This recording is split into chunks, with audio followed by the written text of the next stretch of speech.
పూర్వకాలపు సంగతులను తలంచుకొనకుడి అంటున్నాడు. అంటే మునుపు అంటే జరిగిపోయిన వాటిని ఏం చేయొద్దు అంటున్నాడు ఆయన. జ్ఞాపకం చేసుకోవద్దు అంటున్నాడు. విలువైన జ్ఞాపకం చేసుకోవచ్చు కానీ అనవసరమైన ఏం చేయకూడదు, మనం జ్ఞాపకం చేసుకోకూడదండి.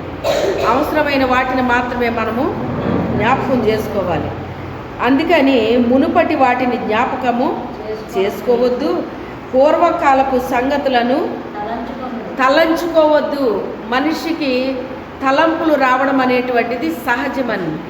మనిషికి ఏమొస్తాయి, అసలు నేను అనుకోకుండా వచ్చేస్తుందండి తలంపు నాకు అని అంటారే. కొన్ని మనం తలంచుకో అవసరం లేదు, తలంచుకోకుండానే ఏమొచ్చేస్తాయి మనకి, తలంపులు వచ్చేస్తాయటండి, తలంపులు వచ్చేస్తాయంట. అందుకే మీ ఊహ, మీ తలంపులన్నీ బాల్యం నుంచి చెడ్డవే అన్నాడండి.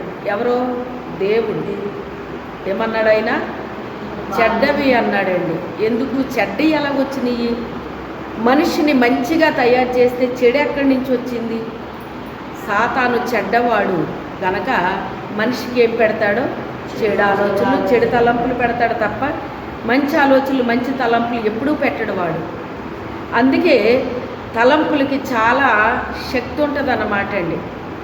నేను తలుచుకుంటేనా ఏదైనా చేయగలను అంటారండి.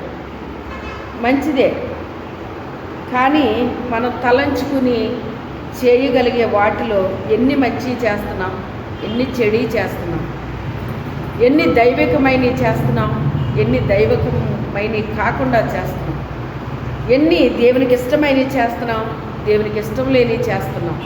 ఇవన్నీ చాలా ఇంపార్టెంట్ అండి. మనం చేసేది ప్రతిదీ కూడా ఎలా ఉండాలి, దేవునికి ఇష్టంగా ఉందా లేదా.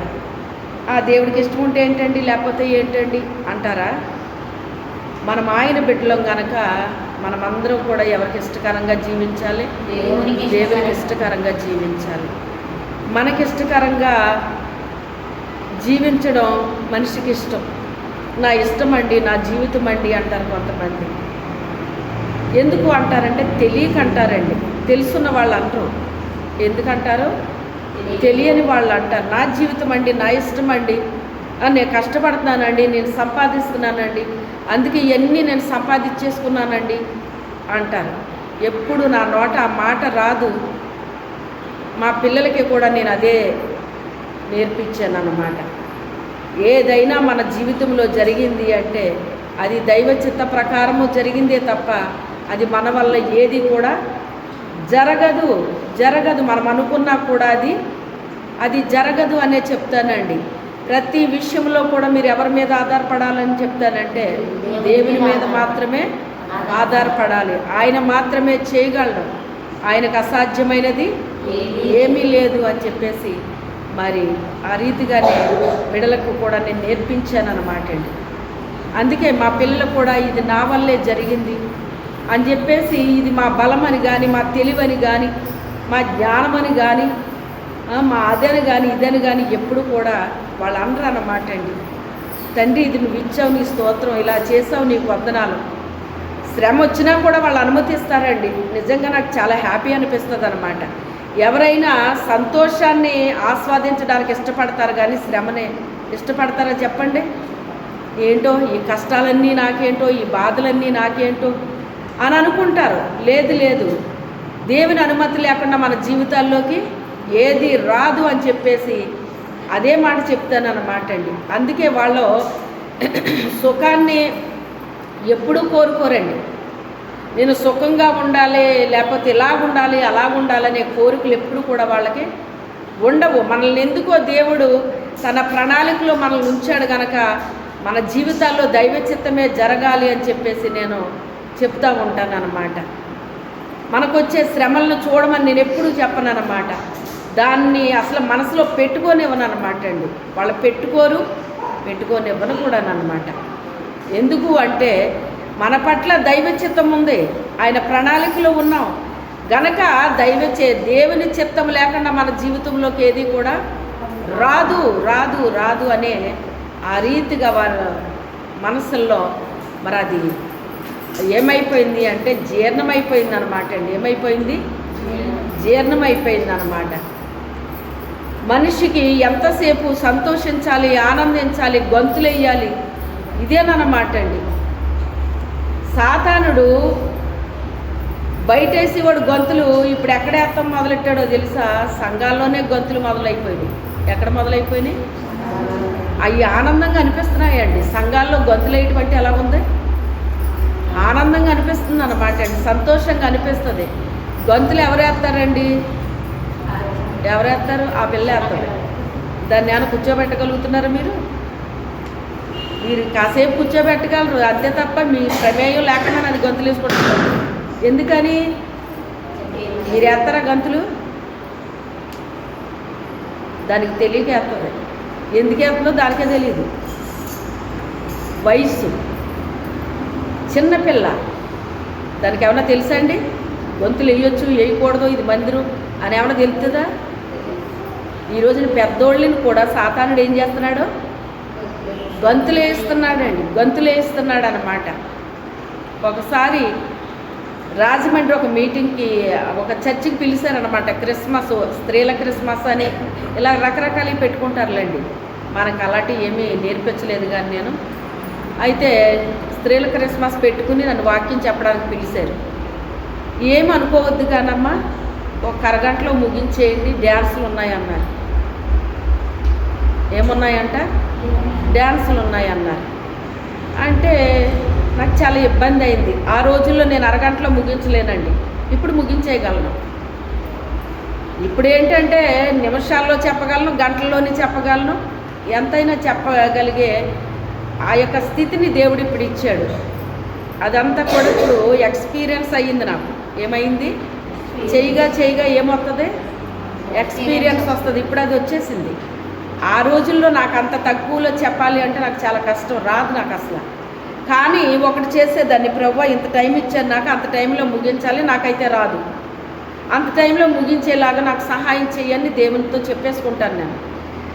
నేను టైం కూడా చూడను, కరెక్ట్గా టైంకి అలాగా ఆపేస్తాడు దేవుడు, స్విచ్ ఆపేసినట్టు ఆపేస్తాడు అన్నమాట అండి. ఆ తర్వాత ముగించాక చూసుకుంటే కరెక్ట్గా 1 నిమిషం అటు ఇటు అవ్వకుండా ఆపేసిద్దాన్ని. టైం చూసి ఆపడం వేరు, టైం చూసినా కూడా మనం ఆపలేము. ఆ రీతిగా చేసేవాడు దేవుడు. వెళ్ళిపోయి కూర్చున్నారు, ముగించేశాను. ఇంకా ఓ పావుగంట ఎక్కువ చెప్పేశాను, అయినా వాళ్ళు ఏం అనలేదు నన్ను. మీది ఆత్మ నడిపింపమ్మా, అందుకని మిమ్మల్ని మేము ఆపలేదు అని చెప్పారు. బాగానే ఉంది. వెళ్ళి కూర్చున్నాను అనమాట. కూర్చుంటే అక్కడ రమారమి 40 ఏళ్ళు, 30 ఏళ్ళు మొదలుకొని 40-45 ఏళ్ళు కూడా మనుషులు చూస్తే హైట్ అన్నమాట అండి, బలిష్టంగా ఉన్నారు. స్త్రీలు, పురుషులు కాదులేండి, స్త్రీలు అన్నమాట. వాళ్ళు డ్యాన్సులు వేస్తున్నారు. మరి అసలు ఇది మందిరమా లేకపోతే ఏంటిది అని అనిపించింది అనమాట. మనసు బాధపడింది. ప్రభు ఏది చూసి బాధపడతారో ఆ బాధ నాకు వచ్చేస్తుందండి. నేను సొంతంగా బాధపడేది ఉండదు. ప్రభువుకి ఏది ఇష్టం లేదో అది నాకు ఇష్టం అవ్వదు. ప్రభు దేన్ని చూసి బాధపడతారో నాకు కూడా అదే బాధ వచ్చేస్తుంది అనమాట. ఆ బాధను అనుభవిస్తాను నేను. ఆ లోతులకు తీసుకెళ్తాడు దేవుడు. ప్రభువా నీ మాటలు వినడానికి అరగంట చాలు మాకన్నారు, డ్యాన్సులకు మాత్రం ఎంత టైం వీళ్ళు తీసుకుంటున్నారు అని చెప్పి బాధ అనిపించింది అనమాట. మరి ఇప్పుడు ఆ మందిరం ఎలాగుందో నాకు తెలియదు, కానీ అలా జరిగింది చాలా సంవత్సరాల క్రితంలో. రమారమి ఒక 13-15 సంవత్సరాలు అయ్యి ఉండొచ్చింది. ఆ తర్వాత పాలి యాంగ్చో గారు ఎంతమందికి తెలుసు? ఎంతమంది విన్నారు ఆయన గురించి? మీరిద్దరు విన్నారా? ఆయన ప్రపంచ ప్రఖ్యాతిగాంచిన సేవకుడు అన్నమాట అండి. ఆయన్ని ఇలాగే పిలిచారటండి వాక్యం చెప్పడానికి. వేరే దేశస్తులు పిలిచారట ఆయన్ని. పిలిస్తే అక్కడ వాక్యం చెప్పడానికి వెళ్ళారట. వాళ్ళు కూడా ఇదే పనిలో ఉన్నారటండి. ఏ పనిలోని? డ్యాన్సుల పనిలో ఉండి ఆయన్ని ఎప్పుడో ఇచ్చారంట ఆయనకి వాక్యం. ఆయనకి వాక్యం ఇచ్చేటప్పటికి ఆయనకి నిద్రపోతాడటండి. వాళ్ళకి 9కి అయిపోద్దంట ప్రార్థన. ఎప్పటికి అయిపోద్ది? 9 గంటలకు అయిపోద్దట. 9 గంటలకి ఈయనకి వాక్యం ఇచ్చారంటండి, నైట్ టైం. ఇచ్చేటప్పటికి ఈయన నిద్రపోతున్నాడట. అప్పుడు లేచి వాక్యం చెప్పుదాం అనుకునేసరికి, ఏమనుకోకుండా అయ్యగారు, ఇంకా డ్యాన్సుల ప్రోగ్రాం పూర్తి అవ్వలేదు, ఇంకా ఉన్నాయి, మీరు ఏమనుకోవద్దు కానీ పావుగంట చెప్పండి అన్నారంట. ఆయన ఎలాంటి సేవకుడు? ఆయన ప్రపంచ ప్రఖ్యాతగాంచిన సేవకుడు అన్నమాట అండి. పావుగంట చెప్పమన్నారంట వాళ్ళు. సరే పావుగంట ఏం చెప్పను ప్రభువా, వీళ్ళకి డ్యాన్సులకు ఉన్న ఇంపార్టెంట్ దేనికి లేదు, నీ మాటలకి ఇక్కడ స్థానం లేదు ఈ మందిరంలో అని ఆయన రాసిన బుక్ చదివినప్పుడు ఆయన అనుభవాలు రాశారనమాట అండి. అందులో ఇదివరకు బాగా బుక్స్ చదివేదాన్ని అన్నమాట అండి. అప్పుడు నాకు వాక్య కరువుతో బాధపడుతున్నాను నేను. ఆ టైంలో వాక్యం లేదు, లేక దేవుడు ఆ బుక్స్ ద్వారా పెంచాడు నన్ను. ఇలా రకరకాలుగా పెంచాడండి దేవుడు నన్ను. ఏదో రీతిగా ఆహారం పెట్టాడు నాకు. ఆ టైంలో ఈ బుక్స్లు చదివేటప్పుడు ఆయన అనుభవాలు, జీవిత చరిత్ర ఇవన్నీ కూడా చదివినప్పుడు ఆయన రాశారన్నమాట అండి. అప్పుడు ఆయన అయిపోయిందంట, పావుగంట చెప్పేశారట. ఇంకా ఆయన వచ్చేసేటప్పుడు అన్నారట, ఇంకెప్పుడు నన్ను పిలవకండి. ఏమన్నారట? ఇంకెప్పుడు నన్ను పిలవద్దు అన్నారంట. ఖచ్చితంగా చెప్పే వాళ్ళని ఇంకోసారి కూడా పిలవరు. తెలుసా మీకు ఆ సంగతే? ఎలాంటి వాళ్ళు కావాలి సంఘాలకి? ఎంటర్టైన్మెంట్ చేసేవాళ్ళు కావాలి. అందుకే ఖచ్చితంగా వాక్యం చెప్పేవాళ్ళు ఏం చెప్తారో మీకు తెలుసా? ఇంకోసారి మీరు నన్ను పిలవకపోయినా నాకు పర్వాలేదు అంటారు వాళ్ళు. ప్రభు నా నోటించిన ప్రతి మాట పలుకుతాను, మీరు విన్నా వినకపోయినా ఏం చేసినా నాకు అనవసరం. నా దేవుడు నాకు నా నోట ఉంచిన ప్రతి మాట కూడా నేనేం చేస్తాను, పలుకుతానని వాళ్ళ దేవుడు ఏదైతే చెప్పమన్నారో అది చెప్పేసి వాళ్ళు వెళ్ళిపోతారన్నమాట. ఇంకోసారి మీరు నన్ను పిలవరు, నాకు తెలుసు ఆ సంగతి. కానీ నా దేవుడు చెప్పిన మాట నేను చెప్పేసే వెళ్తాను. మీకు కోపం రావచ్చు, మీకు బాధ కలగవచ్చు, ఏదైనా జరగవచ్చు. ఎందుకంటే ఉన్న మాట మాట్లాడితే ఏమైపోద్దంట, అంతే కదా. పొగిడితే ఎంత ఆనందం అనిపిస్తుందండి మనిషికి, అదే కోప్పడితే ఎంత బాధ కలుగుతుంది మనిషికి, అవునా కాదా? ఏది కరెక్ట్ ఇందులో? మనకి మన ఆత్మీయ జీవితానికి ఏది ఉపయోగం? పొగడతా గద్దింప? మన జీవితాలని సరిచేసుకునేది మనకి అవసరమా? లేకపోతే జోకులు వేస్తే నవ్వేసి వెళ్ళిపోవడం అది మన జీవితానికి అవసరమా? ఏది మనకు అవసరం? కానీ మరి సాతానుడు అలా చేస్తాడా? చెయ్యడండి. అలాంటి సేవకులు చాలా తక్కువ మంది ఉంటారండి. వేళ్ల మీద లెక్క పెట్టేయచ్చు వాళ్ళని. అలా ఉంటారన్నమాట. మనుషులు సంతోషపెట్టాలని, వాళ్ళని ఎంటర్టైన్మెంట్ చేయడానికి వాళ్ళు ఇష్టపడరు. దేవుడు వాళ్ళ నోట ఉంచిన ప్రతి మాట, వాళ్ళు చెప్పమన్న ప్రతి మాట చెప్పేసే వాళ్ళు వెళ్తారన్నమాట అండి. ఇంకోసారి వెళ్ళడానికి కూడా వాళ్ళు ఇష్టపడరండి. ఇంకోసారి వాళ్ళు పిలిచినా వీళ్ళు వెళ్ళడానికి ఇష్టపడరు. ఎందుకంటే ఎంటర్టైన్మెంట్ చేసే సేవకులు కాదు కదా మరి, అందుకని వాళ్ళు ఇష్టపడరు. ఎక్కడైతే స్థానం ఉందో దేవునికి, ఆ మందిరానికే వెళ్ళడానికి, ఆ మీటింగ్కే వెళ్ళడానికి ఇష్టపడతారన్నమాట. ఆ దైవజనుడు ఏమని రాశారు అంటే, మా మందిరంలో 3 పాటలు పాడతాము, మిగిలిందంతా వాక్యమే ఉంటుంది మాకు. ఏ మందిరంలో వాక్యం ఉందో ఆ మందిరంలో దేవుడు ఉంటాడు అని చెప్పాడు ఆయన. హల్లెలూయా. వాక్యం పుష్కలంగా ఉండాలి మందిరంలో. ఎలా ఉండాలి? వాక్యం పుష్కలంగా ఉండాలి. వాక్యం పుష్కలంగా ఉండాలి అంటే, వాక్యం అంటే ఎవరు మరి? ఆది యందు వాక్యం ఉండని, వాక్యము దేవుని యొద్ద ఉండని, వాక్యమే కనుక ఎవరైతే వాక్యాన్ని ఇష్టపడుతున్నారో, జీవితాలని సరిచేసుకుంటున్నారో, ఆ యొక్క మందిరములో దేవుడు ఏం చేస్తాడట? నివాసం ఉంటాడట అండి. ఆ మందిరంలో దేవుడు నివాసం ఉంటాడట. మందిరంలో నివాసం ఉండాలి, మన హృదయాల్లో కూడా నివాసం ఉండాలి. ఆయన ఎవరి దగ్గర నివాసం ఉంటానన్నాడు? ఆయన వినయము గల మనస్సు కలిగిన వారి యొద్ద నేను నివాసము చేస్తాను అని చెప్పాడు ఆయన. అంటే కామ్గా కూర్చున్న ప్రతి ఒక్కరు వినయంతో ఉన్నట్ట. అదా వినయం అంటేని. వినయము అంటే అది దేవునికి తెలుసండి. వినయ మనసు అంటే ఎలా ఉంటుందో మనుషులకు తెలియచ్చు, తెలియకపోవచ్చు, కానీ ఎవరికి తెలుసు? అది దేవునికి తెలుసండి. అందుకే వాళ్ళ హృదయంలో అలా స్టాండర్డ్గా ఉండిపోతాడట. వాళ్ళ లోపల నుంచి వెళ్ళడానికి ఆయన ఇష్టపడ్డండి. ఆయనకి ఇష్టం ఉండదంటే, వాళ్ళలో నుంచి వెళ్ళిపోవడానికి ఆయనకి ఇష్టం ఉండదంటండి. వాళ్ళలో ఉండిపోవాలనిపిస్తుందట. అందుకని ఏ మందిరంలో వాక్యం పుష్కలంగా ఉందో ఆ మందిరంలో దేవుడు ఉంటాడు అని చెప్పి అంటారన్నమాట. మన మందిరానికి వచ్చిన ప్రతి ఒక్కరు సాక్ష్యం ఇచ్చేది అదే ఇస్తారన్నమాట అండి. నిజముగా దేవుడు ఇక్కడ ఉన్నాడండి, మేము చూసామండి, ఆయన సన్నిధి మేము అనుభవించామండి, ఆయన స్పర్శను అనుభవించాం, అది అనుభవించాం, ఇది అనుభవించామని చెప్పేసి అనేక మంది సాక్ష్యాలు చెప్పడం తెలుసు. అందుకే ఇక్కడికి ఎవరినైనా అట్రాక్ట్ చేయడం ఎప్పుడైనా చూసారా మీరు? ఇక్కడ అద్భుతాలు జరిగిపోతాయి రండి అని కానీ, స్వస్థతలు జరిగిపోతాయి రండి అని కానీ అలాంటివి ఏమన్నా పెట్టడం జరిగిందా మనకి? మీకు ఈ వరాలు ఉన్నాయి కదా, ఈ వరాలు ఎందుకు వేయించుకోరు మీరు? పాంప్లెట్లో వేయించవచ్చు కదా అని అడిగారు కొంతమంది సేవకులు. నాకు అలాగే వేయించుకోవడం నాకు ఇష్టం ఉండదు. నిజమే, ఆ వరాలు ఉన్నాయి, మంచిదే, ప్రార్థన చేస్తే జరుగుతుంది, మంచిదే, కానీ ఆ వరాలని నాకు అలా పెట్టుకోవడం నాకు ఇష్టం ఉండదు. ఎందుకంటే మనుషులకి వరాలు ఉన్నాయంటేనే ఎగబడిపోతారన్నమాట అండి. వరాల కోసం ఎగబడకూడదు. దేనికి రావాలి? దేవుని కొరకు రావాలి. మందిరం అంటే ఎవరు ఉండాలి? ఆ మందిరంలో దేవుడు ఉండాలి, దేవుడు ఉండాలి. దేవుని మాటల కోసం రావాలి. దేనికోసం రావాలి మనం?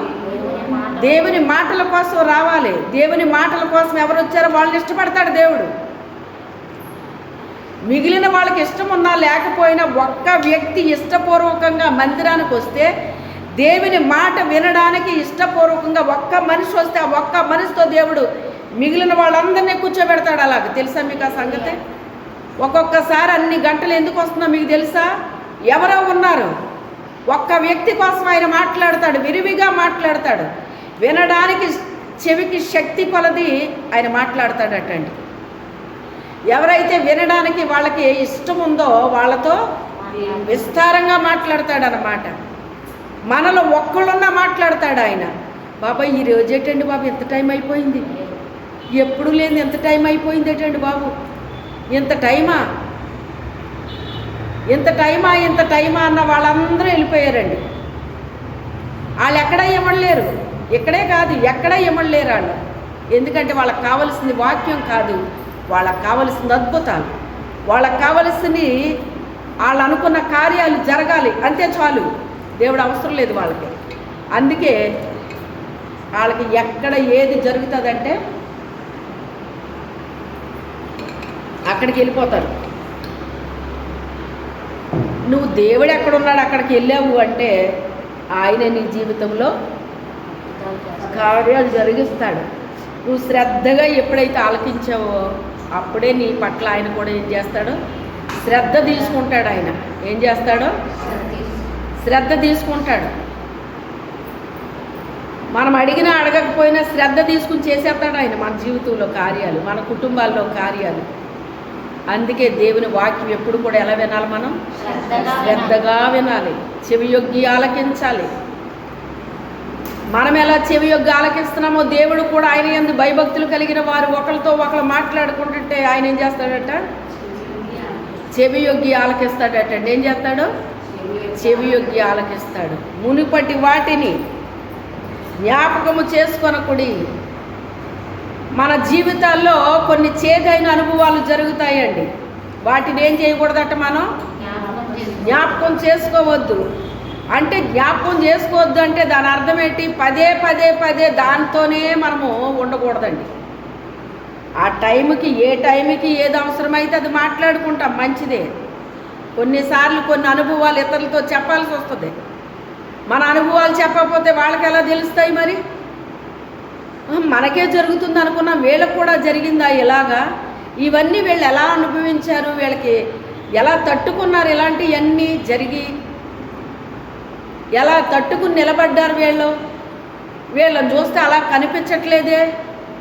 ఇన్ని అనుభవాలు వీళ్ళ జీవితంలో ఉన్నాయని విన్న వాళ్ళలో ఏమొస్తుందంట? విశ్వాసం వస్తుందటండి. వినుట వలన విశ్వాసం వస్తుందట. అది కూడా దేవుని యొక్క మాట వినడం వల్ల మనకి విశ్వాసం వస్తుందని చెప్పాడు వాక్యంలో. దేవుని మాట వినాలటండి. మన విశ్వాసం పెరగాలి అంటే దేవుని మాట వినాలి. మన విశ్వాసం పెరగాలి అంటే ఎవరి జీవితంలో దేవుడు కార్యాలు చేశాడో వారి అనుభవాలు కూడా మనం ఏం చేయాలట, జాగ్రత్తగా వినాలి. విన్నప్పుడు మన విశ్వాసం కూడా ఏమవుతుంది, పెరుగుతుంది, స్థిరపడుతుందండి. మన విశ్వాసం కూడా ఏమైపోద్ది, స్థిరంగా ఉంటామన్నమాట. కదలం, కంగారు పడిపోము. ఏదైనా మన జీవితంలో జరిగితే కంగారు వచ్చేది, గలిబిలు అయిపోము. యెహోవా యందు భయభక్తులు కలిగిన వాళ్ళు ఎలా ఉంటారట, కదలక నిత్యము నిలుచు సియోను కొండలా ఉంటారటండి. కొండ ఎప్పుడైనా కదిలిపోవటం విన్నామా మనం? ఊళ్ళు కొట్టుకుపోతాయి, ఇళ్ళు కూలిపోతాయి, గోళ్ళు కూలిపోతాయి, వంతులు కూలిపోతాయి, ఏదైనా కూలిపోయే అవకాశం ఉంటుంది. కానీ ఏం కూలిపోదో, కొండ కూలిపోవటం కానీ, కొండ దాన్ని స్థానం తప్పడం కానీ ఏవి ఉండవండి, ఏవి ఉండవు. అందుకే ఆ కొండని ఎవరితో పోల్చాడు ఆయన?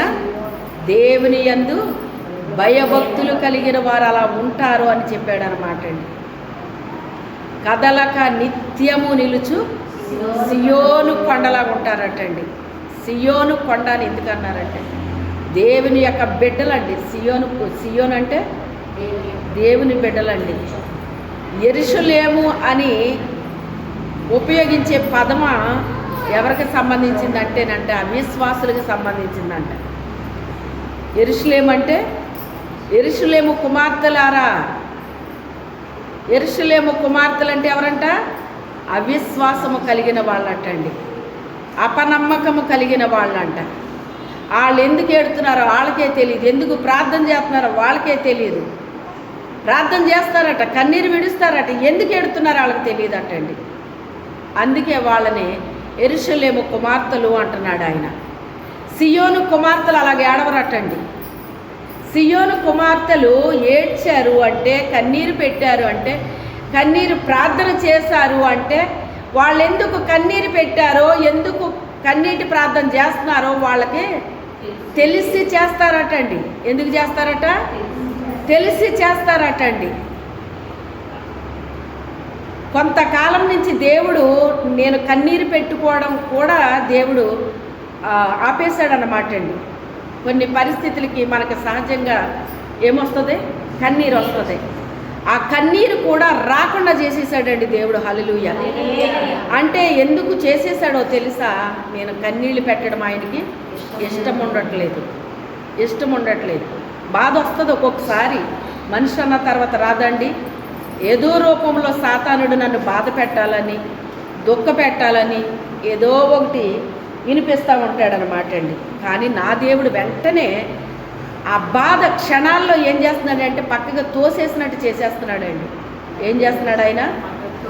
పక్కగా తోసేసినట్టు చేసేస్తున్నాడు. నా కన్నీళ్లు కూడా పెట్టడం ఆయనకి అసలు ఇష్టం ఉండట్లేదు అనమాట అండి.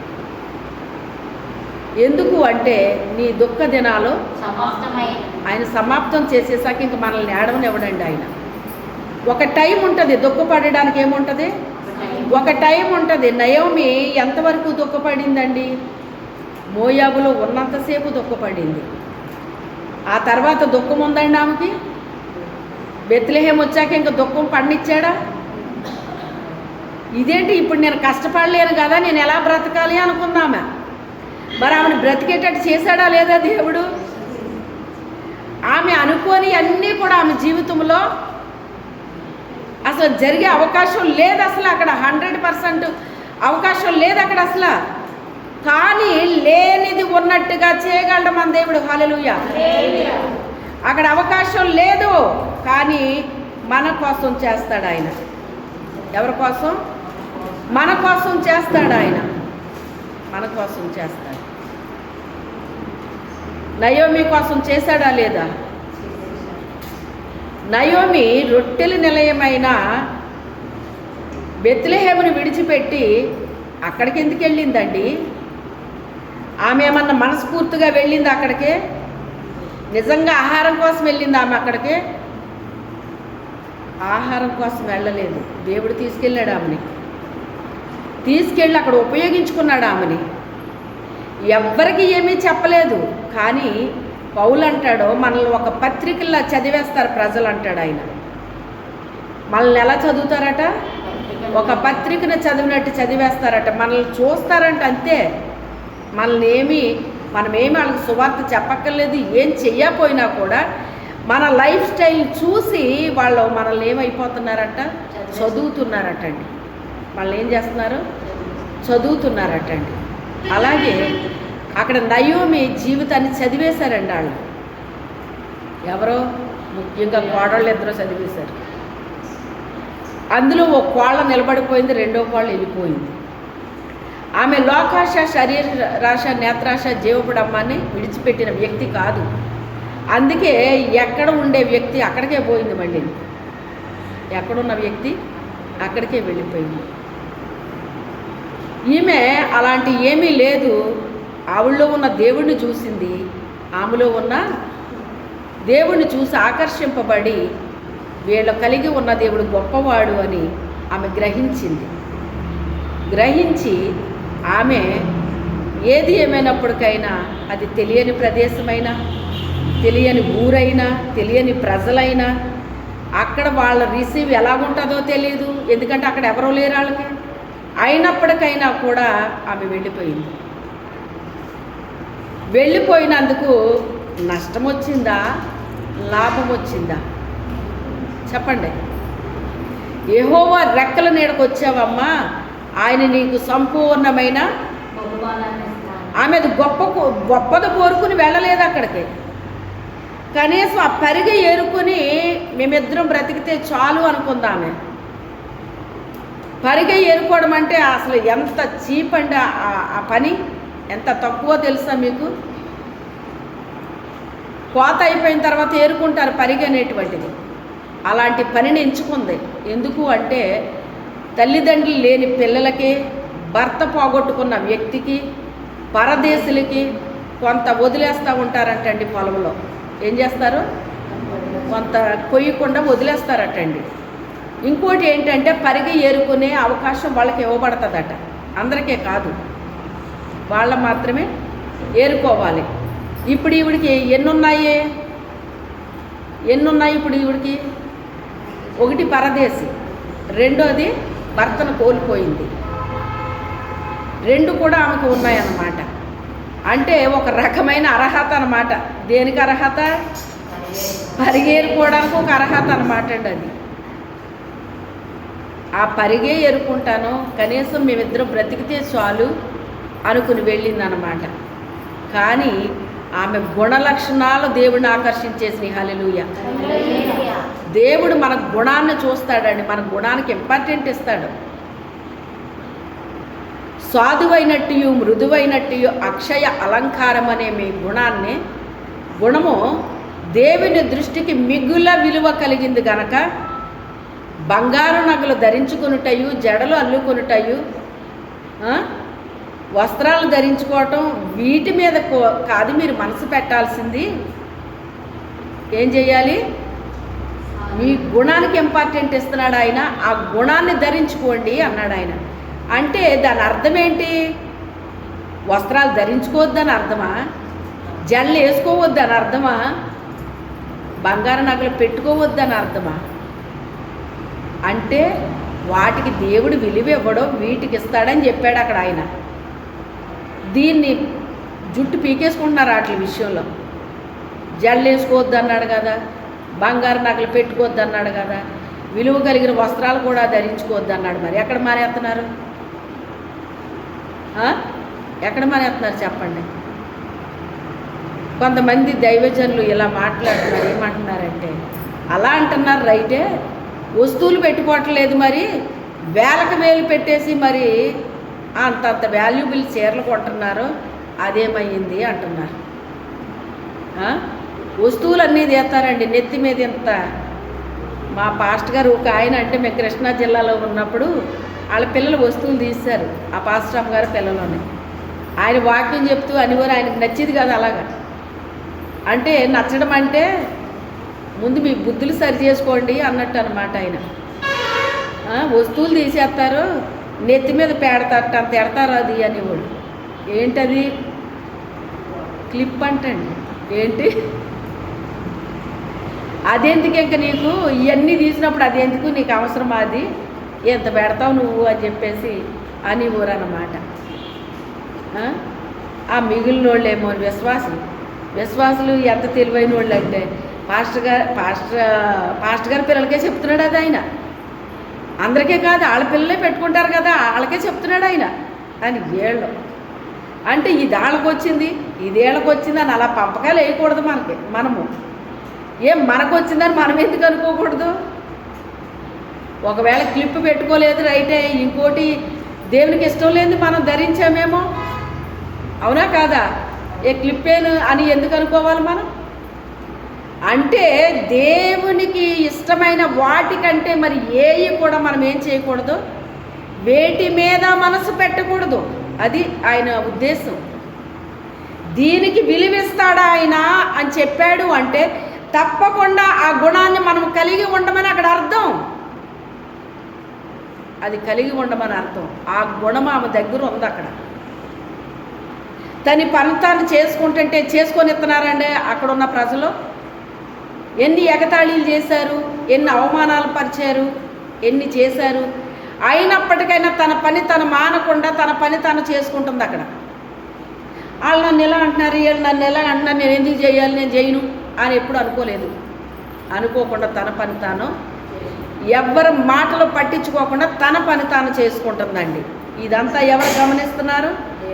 పరిశుద్ధాత్మ దేవుడు గమనిస్తున్నాడు. పరిశుద్ధాత్మ దేవుడు గమనిస్తాడండి మనల్ని. నిన్ను నన్ను కూర్చున్న నన్ను బోధిస్తున్న నన్ను కూడా ఆయన ఏం చేస్తాడు? గమనిస్తాడండి. ఆయన గమనిస్తాడు.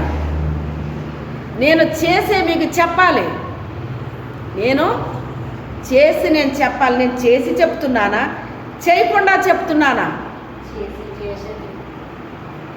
అది కూడా చూస్తాడు ఆయన. నేను చేసి చెప్తున్నానా, చేయకుండా చెప్తున్నానా అన్నది కూడా ఆయన నన్ను గమనిస్తాడు. ఆయన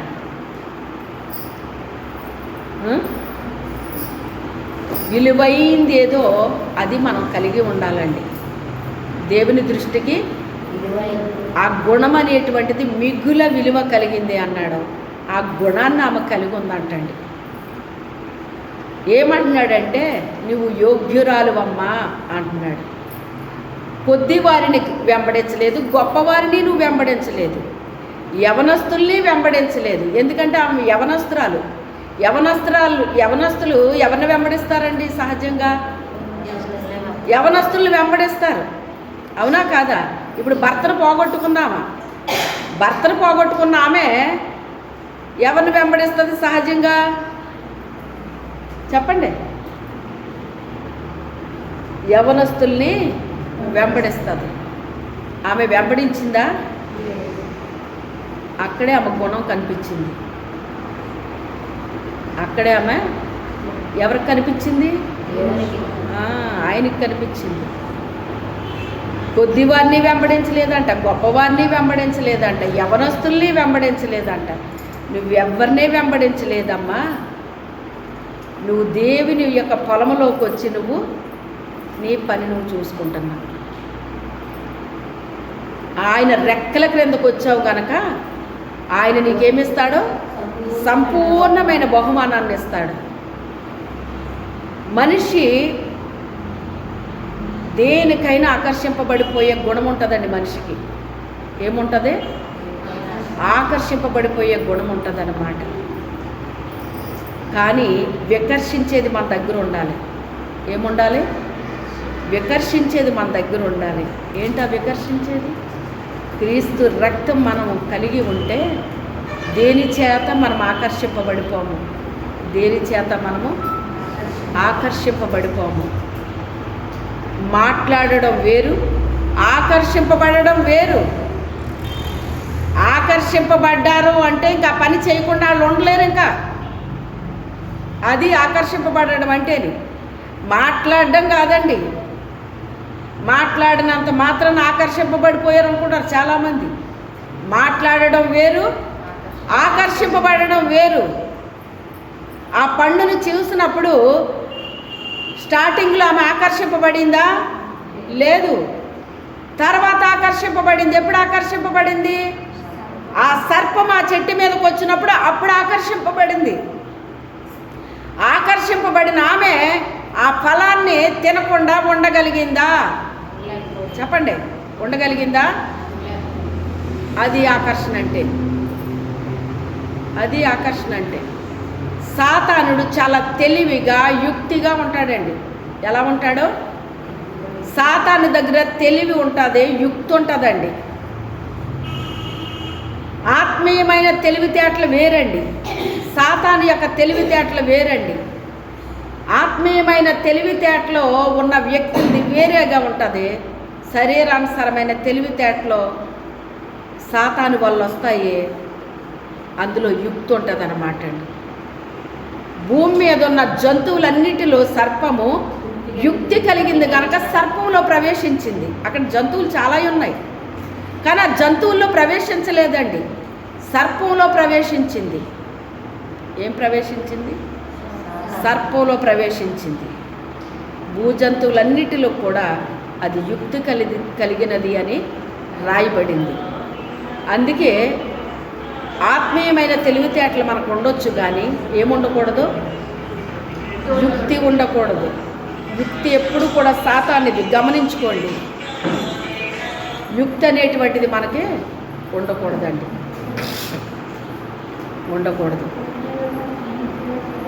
దేవునికి సంబంధించింది ఏంటి, దెయ్యానికి సంబంధించింది ఏంటి గ్రహించగలగాలి. మనం గ్రహించగలగాలి. ఆమె దేని చేత అయినా అక్కడ ఆకర్షింపబడిందా? గొప్పవాళ్ళ చేత ఆమె ఆకర్షింపబడలేదట, చిన్నవాళ్ళ చేత ఆకర్షింపబడలేదట, యవ్వనస్తుల చేత కూడా ఆమె ఆకర్షింపబడలేదటండి. అంటే దీని అర్థం ఏంటంటే అక్కడ గొప్ప గొప్పోళ్ళు ఉన్నారంట, వాళ్ళ చేత ఆకర్షింపబడే అవకాశం ఉంది. అక్కడ చిన్నవాళ్ళు ఉన్నారటండి, వాళ్ళ చేత కూడా ఆకర్షింపబడే అవకాశం ఉందంటండి. తర్వాత ఇంకెవరున్నారు? యవనస్తులు ఉన్నారటండి, యవనస్తుల చేత కూడా ఆకర్షింపబడే అవకాశం అక్కడ ఉందన్నమాట. కానీ ఎవరి చేత కూడా ఆమె ఏమవ్వలేదటండి, ఆకర్షింపబడలేదు. అంటే దీని అర్థం ఏంటి? అక్కడ ఉన్న వాళ్ళం మాత్రమే, వాళ్ళ చేత మాత్రమే ఆకర్షింపబడకపోయినంత మాత్రాన్ని ఇంకా ఆకర్షణ లేదని కాదు. అక్కడే కాదు, ఎక్కడ ఉన్నా కూడా ఎవరి ద్వారా కూడా ఏమవ్వకూడదు, ఆకర్షింపబడకూడదు. ఏ పురుషుడి ద్వారా కూడా ఆమె ఆకర్షింపబడకూడదు. వివాహము అయిన వ్యక్తి భర్త చనిపోతే వాళ్ళ కొరకు కూడా రాయబడింది అక్కడ. ఒకవేళ మీరు యవనస్తులైతే వివాహము చేసుకుని కాపురాలు చేసుకోండి అన్నాడు ఆయన. అన్నాడా లేదా? అంతే తప్ప మీరు చెడు తిరుగుళ్ళు తిరగొద్దు అని చెప్పాడు ఆయన. కొంతమంది ఏం చేస్తారంటే వివాహాలు చేసుకోరు కానీ కథలన్నీ నడిపేస్తూ ఉంటారు. అది దేవుడికి ఇష్టమేనా? దేవునికి ఇష్టమైన కార్యం అది? ఒకవేళ మనుషులు చూడకపోవచ్చు, మనుషులకు తెలియకపోవచ్చు, కానీ ఎవరికి తెలుసు? దేవుడిని మభ్య పెట్టగలరా ఎవరైనాని? దేవుని కళ్ళు మూయగలరా?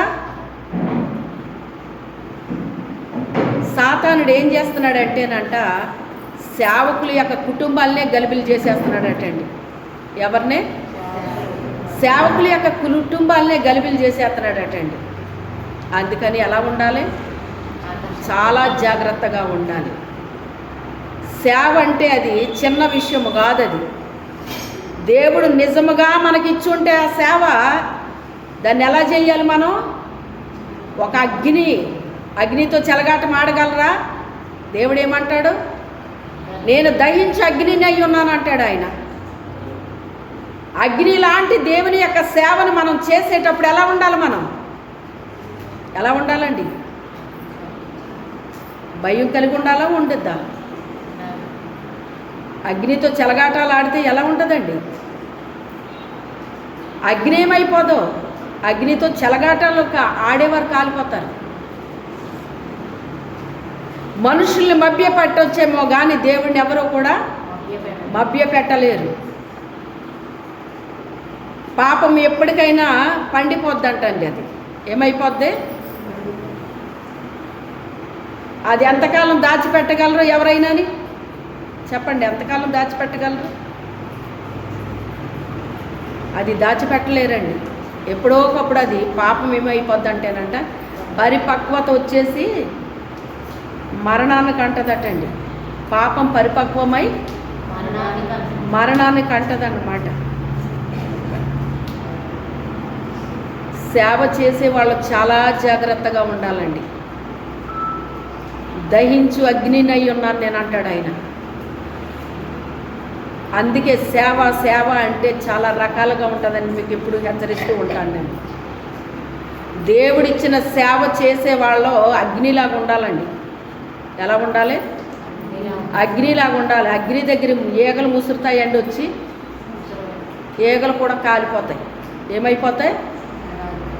లైట్ వేస్తేనంట లైట్ని తిరిగేద్దామని పురుగులు వస్తాయటండి. ఎంతగా చచ్చిపోయి ఏంటి? పురుగులే చచ్చిపోతాయి. దేవుని యొక్క మార్గంలో మనము ఇరుకు మార్గంలో ప్రవేశిస్తేనటండి, ఎఫెసీయులకు రాస్తూ అంటున్నాడు, ఎన్ని వస్తాయట పోరాటానికి? అధికారులు వస్తారట, ప్రధానులు వస్తారట, లోకనాథులు వస్తారట, ఆకాశ మండలంలో ఉన్న దురాత్మ శక్తులు వస్తాయటండి. వీటన్నిటిని కూడా ఏం చేయాలి? మనం జయించాలి. వీటన్నిటిని జయించాలి అంటే మన తెలివి, మన బలము, మన శక్తి సరిపోదండి. ఏం కలిగి ఉండమని చెప్తున్నాడు ఆయన? సర్వాంగ కవచాన్ని ధరించాలి. మొత్తం అంతా మనం ధరించాలండి సర్వాంగ కవచాన్ని. అప్పటికి ఇంకా మందిరం కట్టలేదు, ఇంకా మామూలుగా సేవ ఇవ్వబడింది నాకు. మంగళవారం ప్రార్థన పెట్టేదాన్ని. ప్రార్థన అయిపోయింది, వెళ్ళే వాళ్ళు వెళ్ళిపోయారు. మళ్ళీ వేరే వాళ్ళు వచ్చారు నన్ను కలవడానికి, ప్రార్థన చేయించుకోవడానికి. వచ్చినప్పుడు ఆ రోజు ఏంటో మళ్ళీ వాక్యం వినాలని వచ్చామండి మేము అని చెప్పేసి అంటే వాక్యం చెప్తున్నాను. అప్పుడు ఆ వ్యక్తికి దేవుడు చూపిస్తున్నాడంట, మీ బాడీ అంతా కూడా సర్వాంగ కవచాన్ని మీరు ధరించుకున్నారు, వాక్యం అనే ఖడ్గాన్ని ధరించారు. మొత్తం ఆ ఎఫెసీయుల పత్రికలో రాసినవన్నీ కూడా మీ మీద ధరించబడి ఉన్నాయి అని చెప్పారు వాళ్ళు. అంటే దేవుడు వాళ్ళకి ఏం చేశాడు? వాళ్ళ ఆత్మీయ నేత్రాలు తెరిచి చూపించాడు వాళ్ళకి. అప్పుడు మీరు వాక్యం బోధిస్తుంటే మీరు మాకు ఇలా కనిపిస్తున్నారని అందులో ఒక వ్యక్తి చెప్పారన్నమాట అండి. దేవుని స్తోత్రం అనుకున్నాను. అన్నీ ధరించాలండి. శరీర కార్యాలు నెరవేర్చుకుంటూ నేను దేవుని పని చేస్తున్నాను అంటే అది దేవుని పని అవ్వదండి, సైతాని పని అవుతుంది. ఏమవదో? దేవుని పని అవ్వదు. సైతానికి నువ్వు సర్వెంటువు కానీ దేవునికి కాదు సర్వెంటువు. దేవునికి సర్వెంట్ అయినప్పుడు మనం ఎలా ధరించాలి? సర్వాంగ కవచాన్ని ధరించాలి. రక్షణ అనే శిరస్త్రాణాన్ని పెట్టాలి, మన తల మీద కనబడాలి. అది మనుషుల్ని రక్షణలోకి నడిపించాలి. మందిరానికి నడిపించడం వేరు, వాళ్ళని రక్షణలోకి నడిపించడం వేరు. మందిరానికి నడిపించడం సులువేమో కానీ రక్షణలోకి నడిపించడం ఏమైనా సులువుగా ఉంటుందా? అసలు మొదట మనము రక్షణ పొందితే అప్పుడు రక్షణ అంటే ఏంటో మనకు తెలుస్తుంది. అవతల వ్యక్తిని రక్షణలో నడిపించడానికి మనము చాలా ప్రయాసపడాలి. ఒక వ్యక్తిని రక్షణలోకి నడిపించడం అంటే అది చాలా టేక్ ఇట్ ఈజీగా తీసుకుంటారండి చాలామంది. రక్షణ అనేటువంటిది అంత సులువైంది ఏం కాదు. నమ్మి రక్షణ పొందకుండానట్లుగా సాతానుడు ఏం చేస్తాడట? వాక్యం వాళ్ళ హృదయంలో పడకుండా చేస్తాడట. ఒకవేళ పడిన పొరపాటున ఆడెత్తుకుని వెళ్ళిపోతాడటండి. ఇంకా ఆ వ్యక్తికి రక్షణ పొందే అవకాశం ఉందా? ఒకవేళ ఆమె రక్షణ పొందినా, అతను రక్షణ పొందినా శ్రమ వచ్చేస్తుందట. కొంతకాలానికి ఏమొచ్చేస్తుంది? శ్రమ వస్తుందట అండి. ఎండ. శ్రమ అంటే ఏంటి? ఎండ వస్తుంది.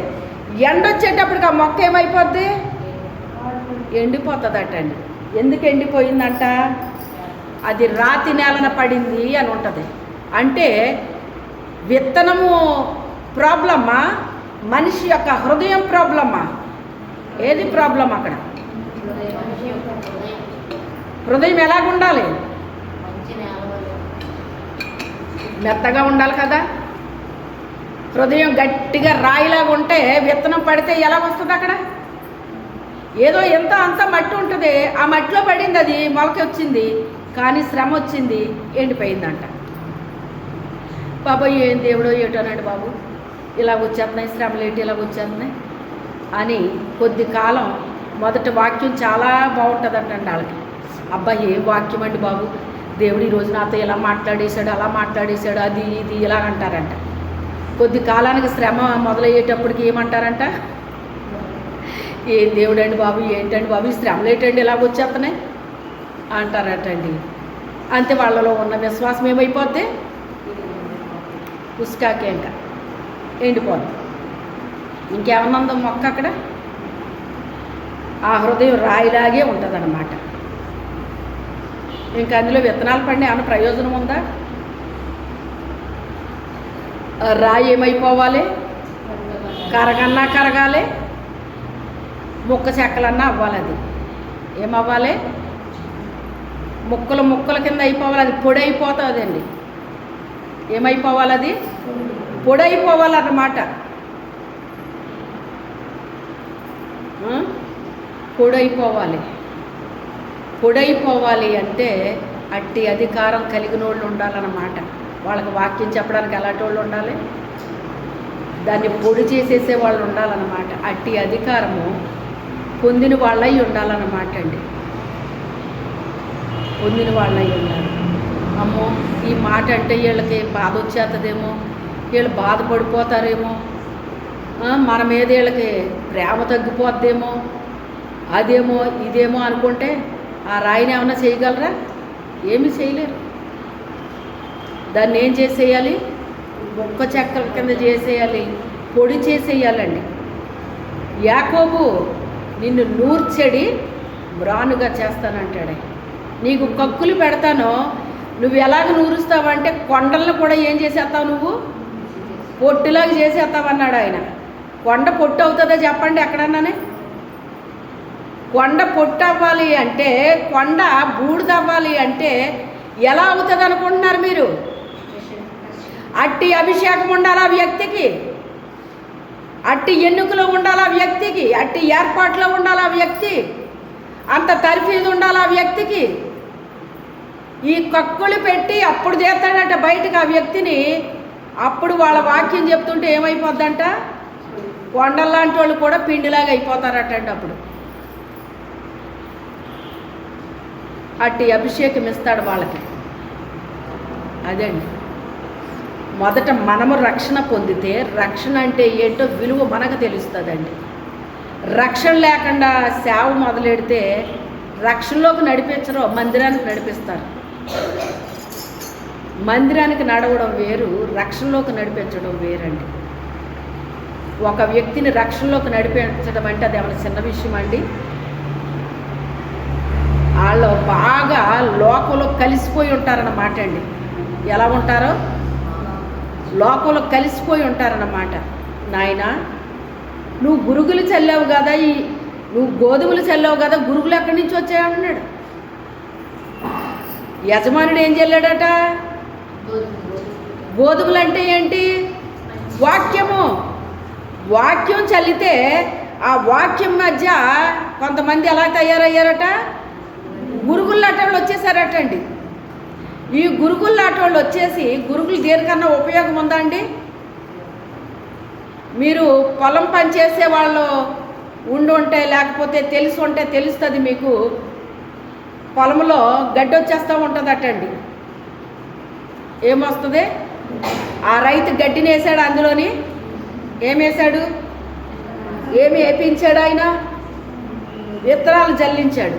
విత్తనాలు జల్లితే గడ్డి ఎక్కడి నుంచి వచ్చింది? అక్కడ ఒరిజినల్ మొక్క కంటే గడ్డి ముందు వచ్చేస్తూ ఉంటుందటండి. ఆ గడ్డిని ఏం చేస్తారంటే అదే కలుపు అంటారన్నమాట. ఏమంటారు? మధ్య మధ్యలో రైతు ఏం చేస్తాడంటే కలుపు తీపిస్తూ ఉంటాడు. ఎందుకు తీపిస్తాడంటే ఈ కలుపు మొక్క దీని సారమంతా లాగేసుకుంటుందంట. ఈ ఈ అసలు మన పంట వరి కనుక చెప్తున్నాను, మనది ధాన్యం కదండి, ఇది పెరగనివ్వదంట, దీన్ని పెరగనివ్వదటండి. అది ఏం చేయనివ్వదో, పెరగనివ్వదు. అందుకని రైతు ఏం చేస్తాడంటే, మరి 3 నెలలకో ఎన్ని నెలలకో నాకు తెలియదు కానీ మనుషులు పెట్టి ఆ మధ్యలో ఉన్న కలుపు గడ్డి అంతా కూడా తీపించేస్తాడనమాట అండి. అప్పుడు ఈ మొక్కలు మళ్ళీ ఏపుగా ఎదుగుతాయి అనుకుంటా. అలా మధ్య మధ్యలో ఆయన ఏం చేసుకుంటాడో, తన పొలం చక్కగా ఉండాలి అని చేస్తాడనమాట. ఈ మందిరం కట్టిన తర్వాత పిచ్చి మొక్కలు 2 ఉన్నాయంటండి బయట. పిచ్చి మొక్కలు అంటే ఏమైనా దేనికన్నా ఉపయోగం ఉంటాయండి? ఏమి ఉపయోగం లేని పిచ్చి మొక్కలు ఎందుకని లాగా అవతల పాడేశానంట. ఏం చేశాను? లాగా అవతల పాడేయటానికి అందరికీ అధికారం ఇవ్వడు దేవుడు, దానికి కూడా అధికారం ఇస్తాడు దేవుడు. తెలుసా మీకు ఆ సంగతి? ఇర్మియా 1వ అధ్యాయంలో ఉంటుంది, చదువుకోండి మీరు ఇంటికి వెళ్ళాక. నాటడానికి, పెళ్ళగించడానికి, విరగొట్టడానికి ఎవరికి ఇచ్చాడు అధికారం? ఇర్మియాకి. ఎందుకు ఇచ్చాడు అధికారం?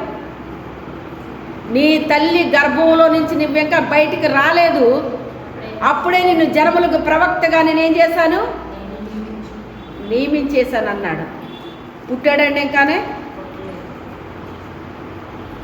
దేవుని ప్రణాళికలో ఉన్న వాళ్ళనే వాళ్ళకి ఇస్తాడండి అధికారాలు, అందరికీ ఎవడైనా. పెళ్ళగించడానికి ఆయనకి అధికారం ఇచ్చాడంట. కొన్నాటిని ఏం చేయాలంటండి, ఆ పిచ్చి మొక్కలు ఉండడం వలన నేల వేస్ట్ అయిపోద్దంటండి. పిచ్చిగడ్డి ఎందుకండి మనకి? పిచ్చిగడ్డి అవసరమా? నిమ్మ మొక్క ఉంది, నిమ్మకాయలు కాస్తుంది, అది దాని చుట్టూ కూడా గడ్డి వస్తుంది. ఆ గడ్డి ఏమైనా ఉపయోగం ఉందండి? కొంత గడ్డి అయితే కనీసం పశువులకైనా ఉపయోగపడుతుంది. కొన్ని పిచ్చి మొక్కలు ఉంటాయి, అది దేనికి ఉపయోగపడదు. అది పశువులకు కూడా తినవండి, తినకూడదు కూడానే. ఆ పశువులకు కూడా అనారోగ్యం వస్తుందంట ఆ పిచ్చి మొక్కలు తింటేనే. అందుకే ఆ పిచ్చి మొక్కలు కేవలం కాల్చడానికి తప్ప దేనికి ఉపయోగపడదు. అలాంటి పిచ్చి మొక్కలు పీకేయడానికి ఆయనకు అధికారం ఇచ్చాడు. ఎవరు పడితే వాళ్ళు పీకడానికి లేదై. ఎవరు అధికారం పొందుకున్నారో వాళ్ళే చెయ్యాలి ఆ పని. చాలా అధికారాలు ఇచ్చాడు ఆయనకి. ఆయన పట్ల చాలా ప్రణాళిక కలిగి ఉన్నాడు. కాకపోతే ఆయన ద్వారా ఏమీ కనపడలేదంట ప్రజలకి. ఎప్పుడు చూసినా ఎలాంటి మాటలు మాట్లాడతాడు ఏంటి ఈయన? అందరూ వినసొంపైన మాటలు మాట్లాడతారు, ఈయనేటి ఎలాంటి మాటలు మాట్లాడతాడు అని అన్నారంట అందరూ. కానీ అందరికంటే ఎక్కువ సేవ జరిగింది ఆయన ద్వారానే జరిగింది. ఆయన విలపించే ప్రవక్త అని పేరు పెట్టారు ఆయనకి. ఆత్మల రక్షణ కొరకు ఆయన ఏం చేసేవాడట? విలపించేవాడట, అంటే ఏడ్చేవాడు అనమాట. ఏంటి ప్రభువా వీళ్ళు ఇంత చెప్పినా వీళ్ళకి ఏమీ అర్థం కావట్లేదేంటి ప్రభువా, ఇలాగున్నారేంటి ఆయన ఈ ప్రజలని ఎప్పుడు కన్నీరు కన్నీరు కన్నీరు కారుస్తూనే ఉన్నాడటండి. ఇక్కడ కార్చిన కన్నీరు పరలోకంలో దాచబడిపోయిందంట అతని పేరట. ఆత్మల రక్షణ కొరకు ఎవరమైతే కన్నీరు పెట్టామో మన యొక్క కన్నీరు ఒక బుడ్డిలో దాచేస్తాడటండి దేవుడు. ఆ ప్రతిఫలం అక్కడ ఉంటుందా? ఎక్కడ ఉండదు. ఇక్కడ పేరు ఎట్టేది ఏం పెడతారంటే ఎప్పుడు ఎడుతూ ఉంటారు వాళ్ళు అంతే. ఇంకా ఏడవడానికే పుట్టారా అన్నట్టు ఉంటారు కొంతమంది అనేసి. అసలు ఆ కన్నీటి ప్రార్థన అంటే నీకు విలువేం తెలుసు అసలు? చాలామంది పక్కపక్క నవ్వడమే గోవలు హ్యాపీ అనుకుంటారు. పక్కపక్క నవ్వితే హ్యాపీ అనరు దాన్ని. నీ హృదయంలో ఉండాలి ఆ ఆనందం, సంతోషం. ఎక్కడ ఉండాలి? మన హృదయంలో ఉండాలి సంతోషం, ఆనందం అని. నోటితో నవ్వేసినంత మాత్రం దాని ఆనందం, సంతోషం అనరు.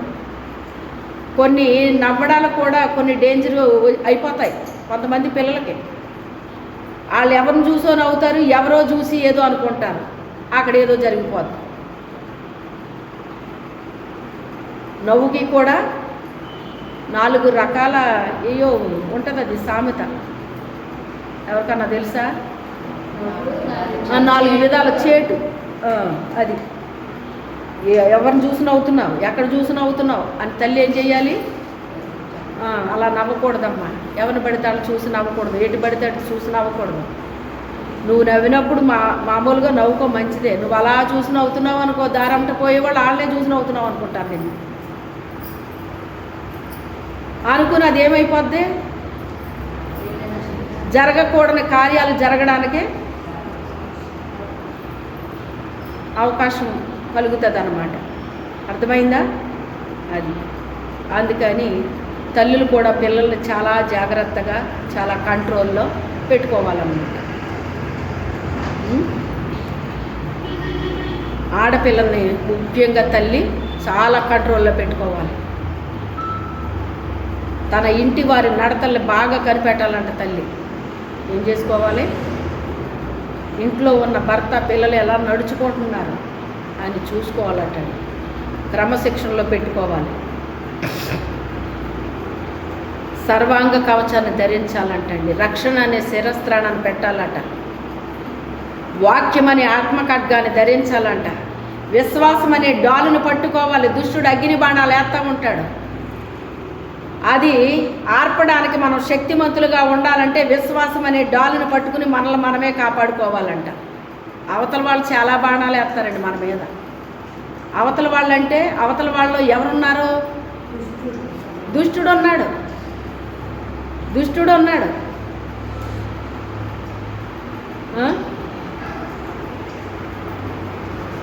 అలాంటి బాణాలు చాలా వచ్చేస్తాయి నా మీదకి. కానీ నేనేం కలిగి ఉన్నాను? విశ్వాసం అనే డాలును కలిగి ఉన్నాను కనుక ఈ నాకు తలగకుండా ఏం చేసుకుంటున్నాను? విఫలమైపోతున్నాయి. అయ్యి నన్ను కాల్చాలి. నన్ను కాల్చాలి అంటే నాకు విశ్వాసం లేదనుకోండి, నేను కాలు ముడిదైపోతాను. నేను కాళ్ళు అన్న మాటలకి. ఎందుకంటే దైవజనుల మీద మరి ఎలాంటి మాటలు మాట్లాడతారు? చెడ్డ మాటలు, అపవిత్రమైన మాటలు, అబద్ధపు మాటలు, ఇవన్నీ బోళ్ళు మాట్లాడతారన్నమాట అండి. ఎందుకు మాట్లాడతారు? వాళ్ళలో దుష్టుడు ఉండి మాట్లాడింపజేస్తాడనమాట. అది ఎరుగున్న నాలాంటి వాళ్ళు భయపడం. ఎందుకంటే ఆ ఆకాశ మండలంలో ఉన్న దురాత్మ శక్తులు వాళ్ళలో ప్రవేశిస్తాయి. అవి డైరెక్ట్గా వచ్చి మా మీద పోరాటం కాదు, మనుషుల్లో ప్రవేశిస్తాయి. మనుషుల్లో ప్రవేశించి మా మీద అటాక్లు ప్రారంభిస్తాయి అన్నమాట. భయపెడతాయి, కృంగదీస్తాయి, బలహీనపరుస్తాయి. ఇలా చాలా రకాలు ఉంటుంది అన్నమాట అండి. ఇది ఎవరికీ కనబడని ఫైటింగ్లు అండి. మనుషులకు కనబడవి. ఈ మనుషులకి కనబడవి ఇండైరెక్ట్ ఫైటింగ్లు అన్నమాట ఇవి. కానీ దేవుని పక్షాన్ని మేము ఉన్నప్పుడు మేమేం కలిగి ఉంటాము? ఇవన్నీ మేము కలిగి ఉండాలి. ఏం కలిగి ఉండాలి? ఇవి మేము కలిగి ఉండాలి. ఇవి మేము కలిగి ఉన్నప్పుడు ఈజీగా మేము ఏం చేయగలుగుతాం? వాటిని ఎదుర్కోగలుగుతాం అన్నమాట అండి. వాడు అగ్ని బాణాలు వేసేస్తూ ఉంటాడు, అంటే లేనిపోయిన మాటలన్నీ కూడా.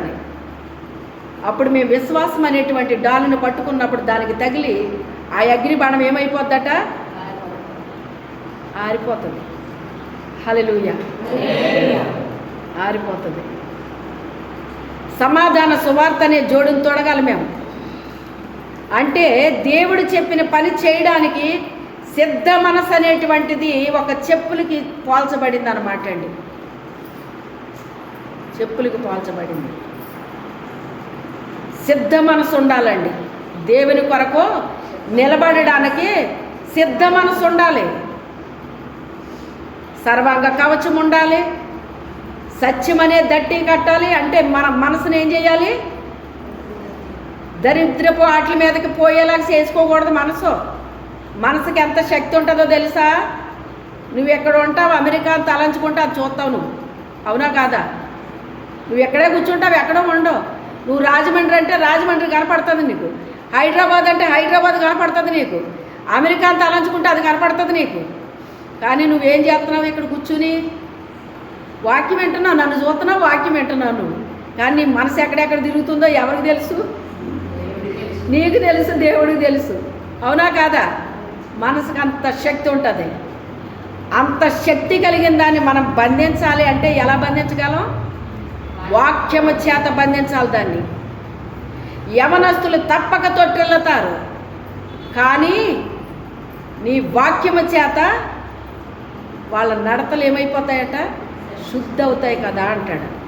యోహాను గారు తన పత్రికలో రాస్తూ, యవనస్తులారా మీరు బలవంతులు, ఎందుకు అంటే దేవుని వాక్యం మీలో నిలబడింది కనుక. దేవుని వాక్యం వెంటనే కాదు, మనలో నిలబడిపోవాలి. అది ఎవరిలో నిలబడిపోయిందో వాళ్ళు బలంగా ఉంటారండి. ఎలాగ తెలుస్తుందండి వాళ్ళలో బలం ఉందని? అగ్నిగుండంలో వేస్తే అగ్నిగుండంలో ఉన్న బలాన్ని చల్లార్చేసింది వాళ్ళ యొక్క విశ్వాసం. హల్లెలూయా. అగ్నిగుండంలో పడ్డావాడు ఎవడన్నా బయటకు వస్తాడా? వేడి తగిలి కాలు చచ్చిపోయారండి వాళ్ళని విసిరినోళ్ళు కాలు చచ్చిపోయారు. విసరబడ్డ వాళ్ళు సజీవంగా ఉన్నారు, అందులో తిరుగుతున్నారు. అంటే వాళ్ళ విశ్వాసం ఏం చేసింది? అగ్ని బలాన్ని చల్లార్చింది. వీడెక్కడికి వచ్చాడేంటి, వీడు మా పైన అధికారిగా ఉండడం ఏంటి అని చెప్పి దానియేలు తీసుకెళ్ళి ఎక్కడ పడేశాడు? సింహాల బోన్లో పెట్టేశారు. ఏమన్నా తప్పు చేశాడా? కాకి లెక్కలు ఏమన్నా రాశాడా? చెప్పండి, ఏమన్నా రాశాడా?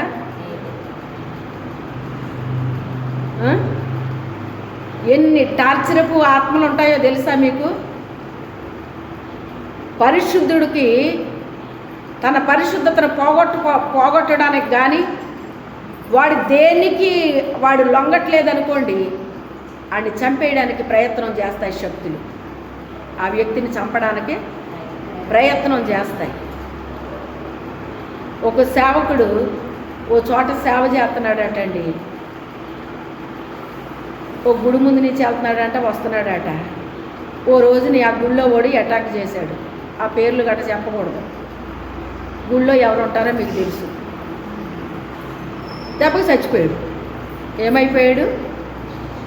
చచ్చిపోయాడు. ఏమి లేదు అతని దగ్గర, ఏవి లేవు. ఈ లేకుండా సేవలు చేసేవాళ్ళు చాలామంది ఉంటారు. వాడు చాలా చేస్తాడు అగ్నిబాణాలు. మరి అందులో ఉన్నవాడు ఓ రోజుని అలా సేవకి వెళ్తుంటే కొట్టేశాడంట, దెబ్బకి చచ్చిపోయాడు అంటాడు. చూసారా మరి? సేవ అంటే రెండు రకాలు ఉంటుందండి సేవ. ఒకటి సాతాంది, ఒకటి దేవుడిది.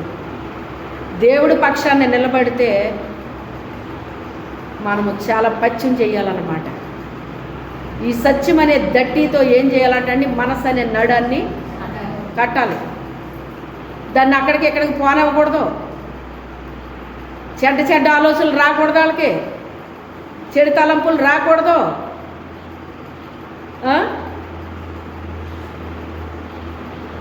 చెడ్డ కార్యక్రమాలు చేయకూడదు, చెడ్డ జీవితాలు జీవించకూడదు. చెడు వైపుకే అసలు ఆ ఆలోచనే రాకూడదు ఆ వ్యక్తికి. దేవుని పక్షాన్ని నిలబడ్డాము అంటే ఎలా ఉండాలి? మనం అగ్నిలాగా ఉండాలి. ఎలా ఉండాలి? అగ్నిలాగా ఉండాలి. అందుకే సాతాను దూతలకే దేవుని యొక్క దూతలకి యుద్ధం జరిగితే ఎక్కడ పడ్డాయి వచ్చాయి? సాతాను దూతలు ఓడిపోయినాయా? దేవుని దూతలు ఓడిపోయినాయా? వాటిని ఓడగొట్టాలి మనం అంటే మనం అగ్నిలాగా ఉండాలండి. మనం అగ్నిలాగా ఉంటే అవి ఓడతాయి తప్ప మనం పిచ్చి వేషాలు అయితే ఏమి వాడవయ్యి. ఒకదాని తర్వాత ఒకటి నా మీదకి వస్తూ ఉంటాయి అన్నమాట అండి. వస్తూ ఉంటాయి, మనసుల్లో ప్రవేశిస్తాయి. అవి వేరే వాళ్ళకి ఏం తెలియదు. వాళ్ళ పై రూపం వీళ్ళకి తెలుసు తప్ప లోపల ఏం పని చేస్తుందో వీళ్ళకి తెలియదు. ఎందుకని? గుడ్డుతనం. శరీర గుడ్డుతనం కాదు, అది ఆత్మీయ గుడ్డుతనం. అది ఆత్మీయ గుడ్డుతనం ఉన్న వాళ్ళకి ఆత్మ విషయాలు తెలియవండి. శరీర గుడ్డుతనం ఉన్న వాళ్ళకేమో ఏది కనపడదు. ఈ శరీర గుడ్డితనమే చాలా భయంకరం. అంటే ఇంకా ఆత్మీయ గుడ్డితనం ఉందంటే ఇంకెంత డేంజరో మీరు ఆలోచించండి. నీకు ఆత్మీయ విషయం ఏది అర్థం కాదు. నీకు చూసినా అర్థం అవ్వదు, చెప్పినా అర్థం అవ్వదు. ఎందుకని? ఆత్మీయ గుడ్డితనంతో బాధపడుతున్నాడు. అందుకే ఆ రోజున గుడ్డోడు ఏం చేశాడు? నాయనా నాకు చూపునియ్యయ్యా, నాకు చూపునియ్యయ్యా, నిన్ను చూసే భాగ్యాన్ని తండ్రి అని ఏడ్చాడు అతను. శరీర చూపున్న వాళ్ళందరూ కూడా ఆయన్ని చూస్తున్నారు. అయినా వాళ్ళకి ఏమన్నా నాలో లోపం ఉందని ఏమన్నా అర్థమైంది వాళ్ళకి? ఆయన కళ్ళారా చూసారా లేదా వాళ్ళు? కానీ లోపం ఉందని ఎవరన్నా గ్రహించారా? నాలో ఒక లోపం ఉందని ఆయన నాకు గుడ్డితనంతో బాధపడుతున్నా, నాకు చూపునియ్య అని అడిగాడా? అక్కడ ఉన్న వాళ్ళు ఎవరన్నా అడిగారండి? అక్కడున్న గుడ్డోడు అడిగాడు. అతనికి ఆత్మీయ గుడ్డితనం లేదు, శరీర గుడ్డితనం ఉంది. వాళ్ళు శరీరానుసారంగా ఆయన్ని చూస్తున్నారు, అతను చూడలేకపోతున్నాడు. అతను ఆత్మలో చూస్తున్నాడు ఆయన్ని, కానీ ఆ శరీర గుడ్డితనాన్ని కూడా ఎలగొట్టేశాడు ఆయన. ఆ శరీర గుడ్డితనం పోగానే వెంటనే ఆయన వెంబడించేశాడట. అదే చెప్తాడు ఆయన, నా గొర్రెలు నా స్వరం వింటాయి, అవి నన్ను వెంబడిస్తాయి, ఇంకా వాటిని ఎవరో ఆపలేరు ఇంకా అయ్యి అని చెప్తున్నాడు ఆయన. ఒక సేవకులు ఇన్ని ధరించాలండి. ఇన్ని ధరించకపోతే చిత్తుగా ఓడించి పడేస్తాయి అన్నమాట. ఏం చేస్తాయి అవి? చిత్తుగా ఓడించేస్తాయి అన్నమాట. అందుకే ఆత్మీయమైన అన్నీ కూడా ఏం చేయాలి? మనం ధరించాలి. ఆ దేశమంతా ఒకటైపోయింది. దానియేలుకి భయం వేసిందా? చెప్పండి, భయం వేసిందా? సింహాల ఊరిలో పంపేస్తామంటే భయపడ్డా? ఎందుకని భయపడలేదు? యెహోవా యందు భయభక్తులు గల వారి చుట్టూ ఆయన దూత కావలి ఉండి ఆయన రక్షించేసుకుంటాడు. తన బిడ్డను ఆయన రక్షించేసుకుంటాడు. వాళ్ళ చుట్టూ తన దూతనే కాపుదల పెట్టేస్తాడట దేవుడు. ఆయన రక్షించుకుంటాడు. దానియేలు రక్షించాడా లేదా? దానియేలుని బయటికి తీసిన తర్వాత ఆ కుటుంబాలన్నీ అందులోకి వెళ్ళియండి. ఒక్కళ్ళ ఈతలకు వచ్చారండి. ఒక్క దానియేలుని దేవుడు రక్షించుకున్నాడో, దానియేలు మీద కుట్ర పన్నిన ఒక్క వ్యక్తి బ్రతికాడా? చెప్పండి, బతికాడా? అందుకే దేవుడు ఏమంటాడో తెలుసా అండి? పగ తీర్చుకుంటా నా పని అంటాడు ఆయన. ఆయన బిడ్డల్ని ఏదైనా చేస్తేనంట, నిన్ను తాకిన వాడు నా కనుగుడ్డుని తాకినట్టు అంటాడు ఆయన. ఆయన కంట్లో ఏలు పెడితే ఊరుకుంటాడండి ఆయన. ఆయన రక్తంలో కడగబడి, ఆయన ఆత్మతో నింపబడి, అభిషేకంతో నడిపించబడుతూ నిరంతరము యుద్ధంలో నిలబడి, యుద్ధం చేసేవాళ్ళు కంటారా నిద్రపోవడానికి ఉంటుందండి? ఎలర్ట్గా ఉండాలి. ఎప్పుడు కూడా ఎలా ఉండాలి? ఎలర్ట్గా ఉండాలి. ఒక బ్యాచ్ అయిపోయాక బ్యాచ్ని ఆయన ఏం చేస్తాడు? రెడీ చేసేస్తాడు అనమాట. కొంతమందిని కొంత టైం నిద్రపోనిస్తాడు, కొంతమందిని మళ్ళీ వాళ్ళు లేవాలి. ఎవరి డ్యూటీలు వాళ్ళు చెయ్యాలి. ఎవరి డ్యూటీలు వాళ్ళు చెయ్యాలండి. కొన్ని డ్యూటీలు వేస్తూ ఉంటాడు మాకు ఆయన. వేసినప్పుడు చెయ్యాలండి ఆ పనిని మేము.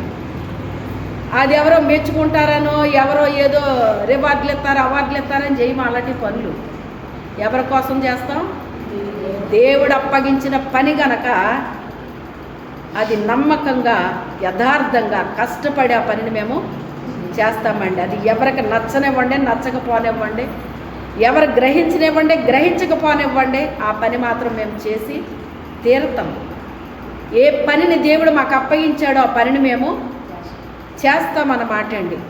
మా శక్తి లోపం లేకుండా మేము చేస్తామండి. అయితే అవన్నీ కలిగి ఉండాలండి. ఒక్క దానియేలుని దేవుడు ఎంత క్షేమంగా బయటికి తీసుకొచ్చాడు. ఒక్క వ్యక్తి బోరులో నుంచి బయటికి రావడం సులువా? కొన్ని కుటుంబాలు బయటికి రావడం సులువా? మీరు ఆలోచన చేయండి. దేవుని శక్తి అంటే ఏంటో చాలామందికి తెలియదండి. మాట్లాడడం కాదు, ఆయన శక్తి ఏంటో నీకు తెలియాలి. ఆయన ఎలాంటి దేవుడో నీకు తెలియాలి. ఆయన బలం ఏంటో నీకు తెలియాలి. ఆయన ఎలాంటి దేవుడో నీకు తెలియాలి. తెలిస్తే భయపడవు. తెలిస్తే నీకు భయపడవు. కొన్ని శక్తులు రకరకాలుగా భయపెడతా ఉంటాయన్నమాట అండి.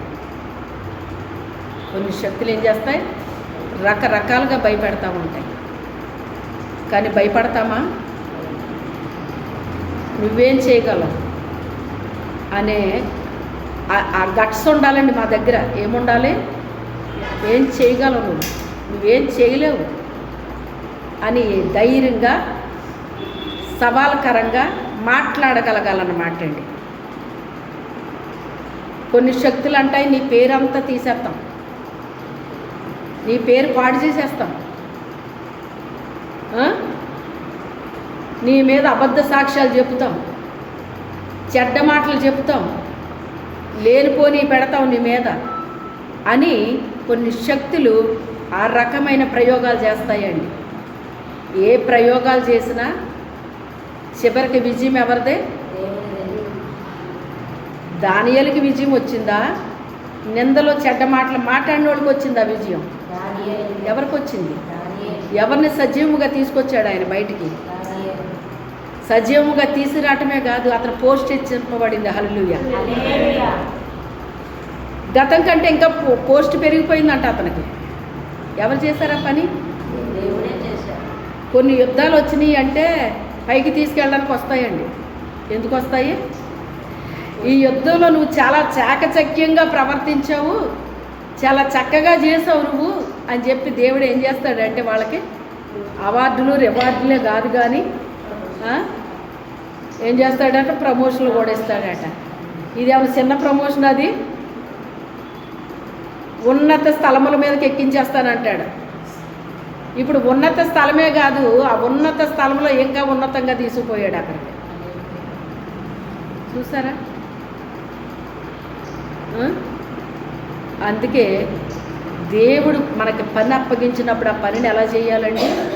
చాలా నమ్మకంగా చేయాలి, యథార్థంగా చేయాలి, కష్టపడి చేయాలి. చెత్త చెత్త ఆలోచనలు, చెత్త చెత్త బుద్ధులతో, ప్రవర్తనతో, నడవడికతో చేయకూడదు. అగ్నిలాగా ఉండాలి. సేవకులు అంటే ఎలా ఉండాలి? అగ్నిలాగా ఉండాలన్నమాట. చాలా పురుగులు వస్తాయి, చాలా పురుగులు వస్తాయి, కానీ ఆ పురుగులు వాళ్ళని ఏమీ చేయలేవు. అవే మాడి మసి అయిపోతాయి అటండి. ఏమైపోతాయి? మాడి మసి అయిపోతాయి అటండి. ఆ వేడికి అవి తట్టుకోలేక మాడి మసి అయిపోతాయట. అందులోకి నీకు విరోధముగా రూపించబడిన ఏ ఆయుధము కూడా వర్ధిల్లదంటాడు ఆయన. వర్ధిల్లనిస్తాడు ఆయన. మేమేం చెయ్యం, కానీ ఆయన వర్ధిల్లకుండా చేస్తాడు. ఆయన చేస్తాడు మా పక్షాన్ని యుద్ధం. మేము చేసే యుద్ధాలు మేము చేస్తాం ఆయన పక్షంగా. మా పక్షాన్ని నిలబడి యుద్ధం చేసేది ఆయన చేస్తాడు. చేశాడా లేదా? ఐగుప్తుల మీద యుద్ధం చేశాడా లేదా? ఇశ్రాయేల్ వెళ్తుంటే శత్రువుల మీద యుద్ధం చేశాడా లేదా? చెప్పండి. వాళ్ళకు ముందు నిలబడ్డాడు, వెనకాల నిలబడింది ఆయన మహిమ. ఆయన మహిమను పెట్టాడు అంటే వాళ్ళు చేరుకోలేరు, వాళ్ళ దగ్గరికి రాలేరు. వాళ్ళు రానివ్వడు ఆయన. ఆయన అనుమతిస్తే తప్ప ఆయన రానివ్వడు. ఈ మనుషుల వల్ల జరుగుతున్నాయి అనుకుంటారు చాలామంది. మనుషుల వల్ల జరిగాయి కాదండి, ఈ భయంకరమైన శక్తులండి అయ్యి. ఆ శక్తులు మనిషిలో ప్రవేశించి ఆయన యొక్క బిడ్డల మీద అవి ఏం చేస్తాయి? పోరాడుతూ ఉంటాయి అన్నమాట. శరీరులతో కాదు కానీ ఆకాశ మండలమున్న ఆ పేర్లు నేను చెప్పకూడదు కనుక నేను చెప్పట్లేదు, లేకపోతే నేను చెప్తాను మీకు. నా మీదకి ఎన్ని వచ్చినాయో అవి చెప్తాను నేను, కానీ చెప్పను. అంత పోరాటం ఉంటుందండి. అయ్యగారు ఇంకా ఎలా అవుతారనగా ఒక పాట విన్నాను సెల్లలో. నాకు నిద్ర వచ్చే వరకు సెల్లో పాటలు పెట్టుకునేదాన్నండి. పెట్టుకున్నాను. అయ్యగారు ఇలాగ అవుతారనగా ఒక 2-3 నెలలు ఎందుకు నిద్ర పట్టేది కాదు. 1 గంట నుంచి ఉదయం 5 గంటల వరకు దేవుని స్తుతించేనండి. అంటే నాకు అంత ఎనర్జీ కావాలి కాబోలు, అది తట్టుకోవడానికి నాకు అంత ఎనర్జీ అవసరమైంది కాబోలు నాకు తెలియదు. 1 గంట నుంచి ఉదయం 5 గంటల వరకు నేను ఆగకుండా నాన్ స్టాప్గా ఆరాధన చేసేదాన్ని, స్తుతించేదాన్ని. అలా 3 నెలలు చేశానండి. అప్పుడు ఈ పాట విన్నాను. ఎంత పెద్ద పోరాటమో అంత గొప్ప విజయము అనే పాట విన్నాను నేను. మీరు వినే ఉంటారు ఆ పాటని. ఎంతమంది విన్నారు? చాలా బాగుంటుంది కదా ఆ పాట. ఆమె లైఫ్లో జరిగింది, అది రాసింది ఆవిడ. ఆ పాటని నేను మొదటిసారిగా విన్నాను. ఇంకో పాట ఏంటంటే మధుర మధుర మధుర సేవ యేసు ప్రభుని సేవ అని ఒక పాట ఉంటుంది. ఆ పాట కూడా మాసిలమణి గారు రాసి పాడారట. ఆ పాట నేను పుట్టన క్రితం మా ఊరు తీసుకొచ్చారట ఆయన్ని. అప్పుడు నేను చిన్నపిల్లగా ఉన్నప్పుడు అప్పుడు నేను విన్నాను ఆయన గురించి. మాసిలమణి గారు అని ఆయన రాశారా ఈ పాట, చాలా బాగా పాడేవారు ఆయన అని చెప్పేవారు. అలా విన్నాను నేను. విన్న తర్వాత నాకు పాటలు నేర్చుకోవడం ఇష్టం కదా, అలాగ మొత్తం మీద పాటలు నేర్చుకున్నాను నేను పాడుకుంటూ ఉంటాను. అప్పుడప్పుడు మన మందిరంలో కూడా నేను పాడతాను. ఎక్కడైనా మీటింగ్లో కూడా పాడే అవకాశం వస్తే పాడతాను అన్నమాట. ఆ పాట పాడిన ఆయన అప్పుడు పాడడం మొదలుపెట్టాడు. హల్లెలూయా. అంటే ఇది ఎవరు జరిగిస్తున్నారు ఈ కార్యాన్ని? దేవుడు. నీకివ్వబడిన సేవ ఎలాంటిది? మధురమైనది. ఎలాంటి సేవ ఇచ్చాను నీకు? మధురమైన సేవ ఇచ్చాను కనుక నువ్వేం చెయ్యాలి? చెయ్యాలమ్మా అని. చచ్చిపోయిన ఆయన ఎన్నోసార్లు ఆయన గురించి విన్నాను నేను, ఆయన చూడలేదు కానీ ఆయన పాడడం మొదలుపెట్టాడు. అంటే ఒక చనిపోయిన ఆయన పాట కూడా దేవుడు నాకు వినిపించడం ప్రారంభించాడు అనమాట. అంటే నన్ను ధైర్యపరుస్తున్నాడు నా దేవుడు, బలపరుస్తున్నాడు నా దేవుడు. అంటే ఒక పెద్ద పోరాటం నీ మీదకు వస్తుంది, కానీ అంత పెద్ద విజయాన్ని నువ్వు పొందుకుంటావు అన్నట్టుగా నా దేవుడు నన్ను బలపరచడం, ఈ కార్యం ఇంకా జరగక ముందే నాతో మాట్లాడడం, నన్ను బలపరచడం జరుగుతుంది. ఇది ఇలా జరుగుద్దని తెలియదు నాకు. చూపించాడు కానీ దేవుడు, ఎవరికో జరుగుతుందేమో అనుకున్నాను కానీ ఈయన్ని దేవుడు పిలుస్తున్నాడు అన్న విషయం నాకు తెలియలేదు. ఏది ఏమైనప్పటికైనా జరిగిపోయింది. మొత్తం మెమరీ పోయిందండి నాకు. హల్లెలూయా. అసలు మెమరీ లేదు నాకు, మర్చిపోయాను, మొత్తం అంతా మర్చిపోయాను నేను. నాకు జ్ఞాపక శక్తే లేదండి. ఈ రోజుని నేను ఇలా చేస్తున్నాను అంటే తిరిగి నాకు నూతనమైన మెమరీని ఇచ్చాడు. హల్లెలూయా. మొత్తం పాతది, చిన్న వయసు నుంచి నేను ఏదైతే విన్నానో, ఏదైతే చదివానో మొత్తం అదంతా కూడా పోయింది. మరలా ఒక నూతనంగా నన్ను తయారు చేశాడు. హల్లెలూయా. మరలా నాకు మెమరీని ఇచ్చాడు దేవుడు. మరలా నూతనంగా నన్ను వాడుకోవడం ప్రారంభించాడు. ఈ నూతనమైంది నేను కలిగి ఉండడానికి రమారమి 3 సంవత్సరాలు పట్టిందండి నాకు. అలా అని చెప్పి వాక్యం చెప్పడం మానేయలేదు, ఏమీ మానేయలేదు, అన్నీ జరుగుతున్నాయి. కానీ అప్పటి వరకు నాకు పదే పదే ఆలోచన తీసుకొస్తూ ఉండేవాడు. సాతాను ఏం చేసేవాడు? నేను మర్చిపోకుండా నాకు గతాన్ని గుర్తు చేస్తూ ఉండేవాడు అన్నమాట అండి.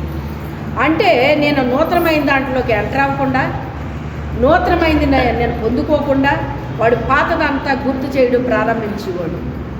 అప్పుడు దేవుడు అది గుర్తొచ్చినా కూడా నేను డిస్టర్బ్ అవ్వకుండా చేసేసాడు. హల్లెలూయా. ఈ కార్యం ఎలా జరిగింది నాకు? నా దేవుడు నన్ను బలపరిచాడు, నా దేవుడు నన్ను స్థిరపరిచాడు. పాతది పోయింది, నూతనమైన దాంతో నన్ను అభిషేకించాడు. అందులో అదే మొదటిసారిగా తీసుకెళ్ళింది ఫ్లైట్ మీద తీసుకెళ్ళాడండి. అప్పుడు నాకు అంత ఓపిక లేదు, ఆరోగ్యం లేదు, ఏమీ లేదండి అసలు. నేను ఎలాగ వెళ్ళగలను ప్రభు అంటే, నేను తీసుకెళ్తాను కదా నిన్ను తీసుకెళ్ళాడు. తన పని తాను జరిగించుకున్నాడు.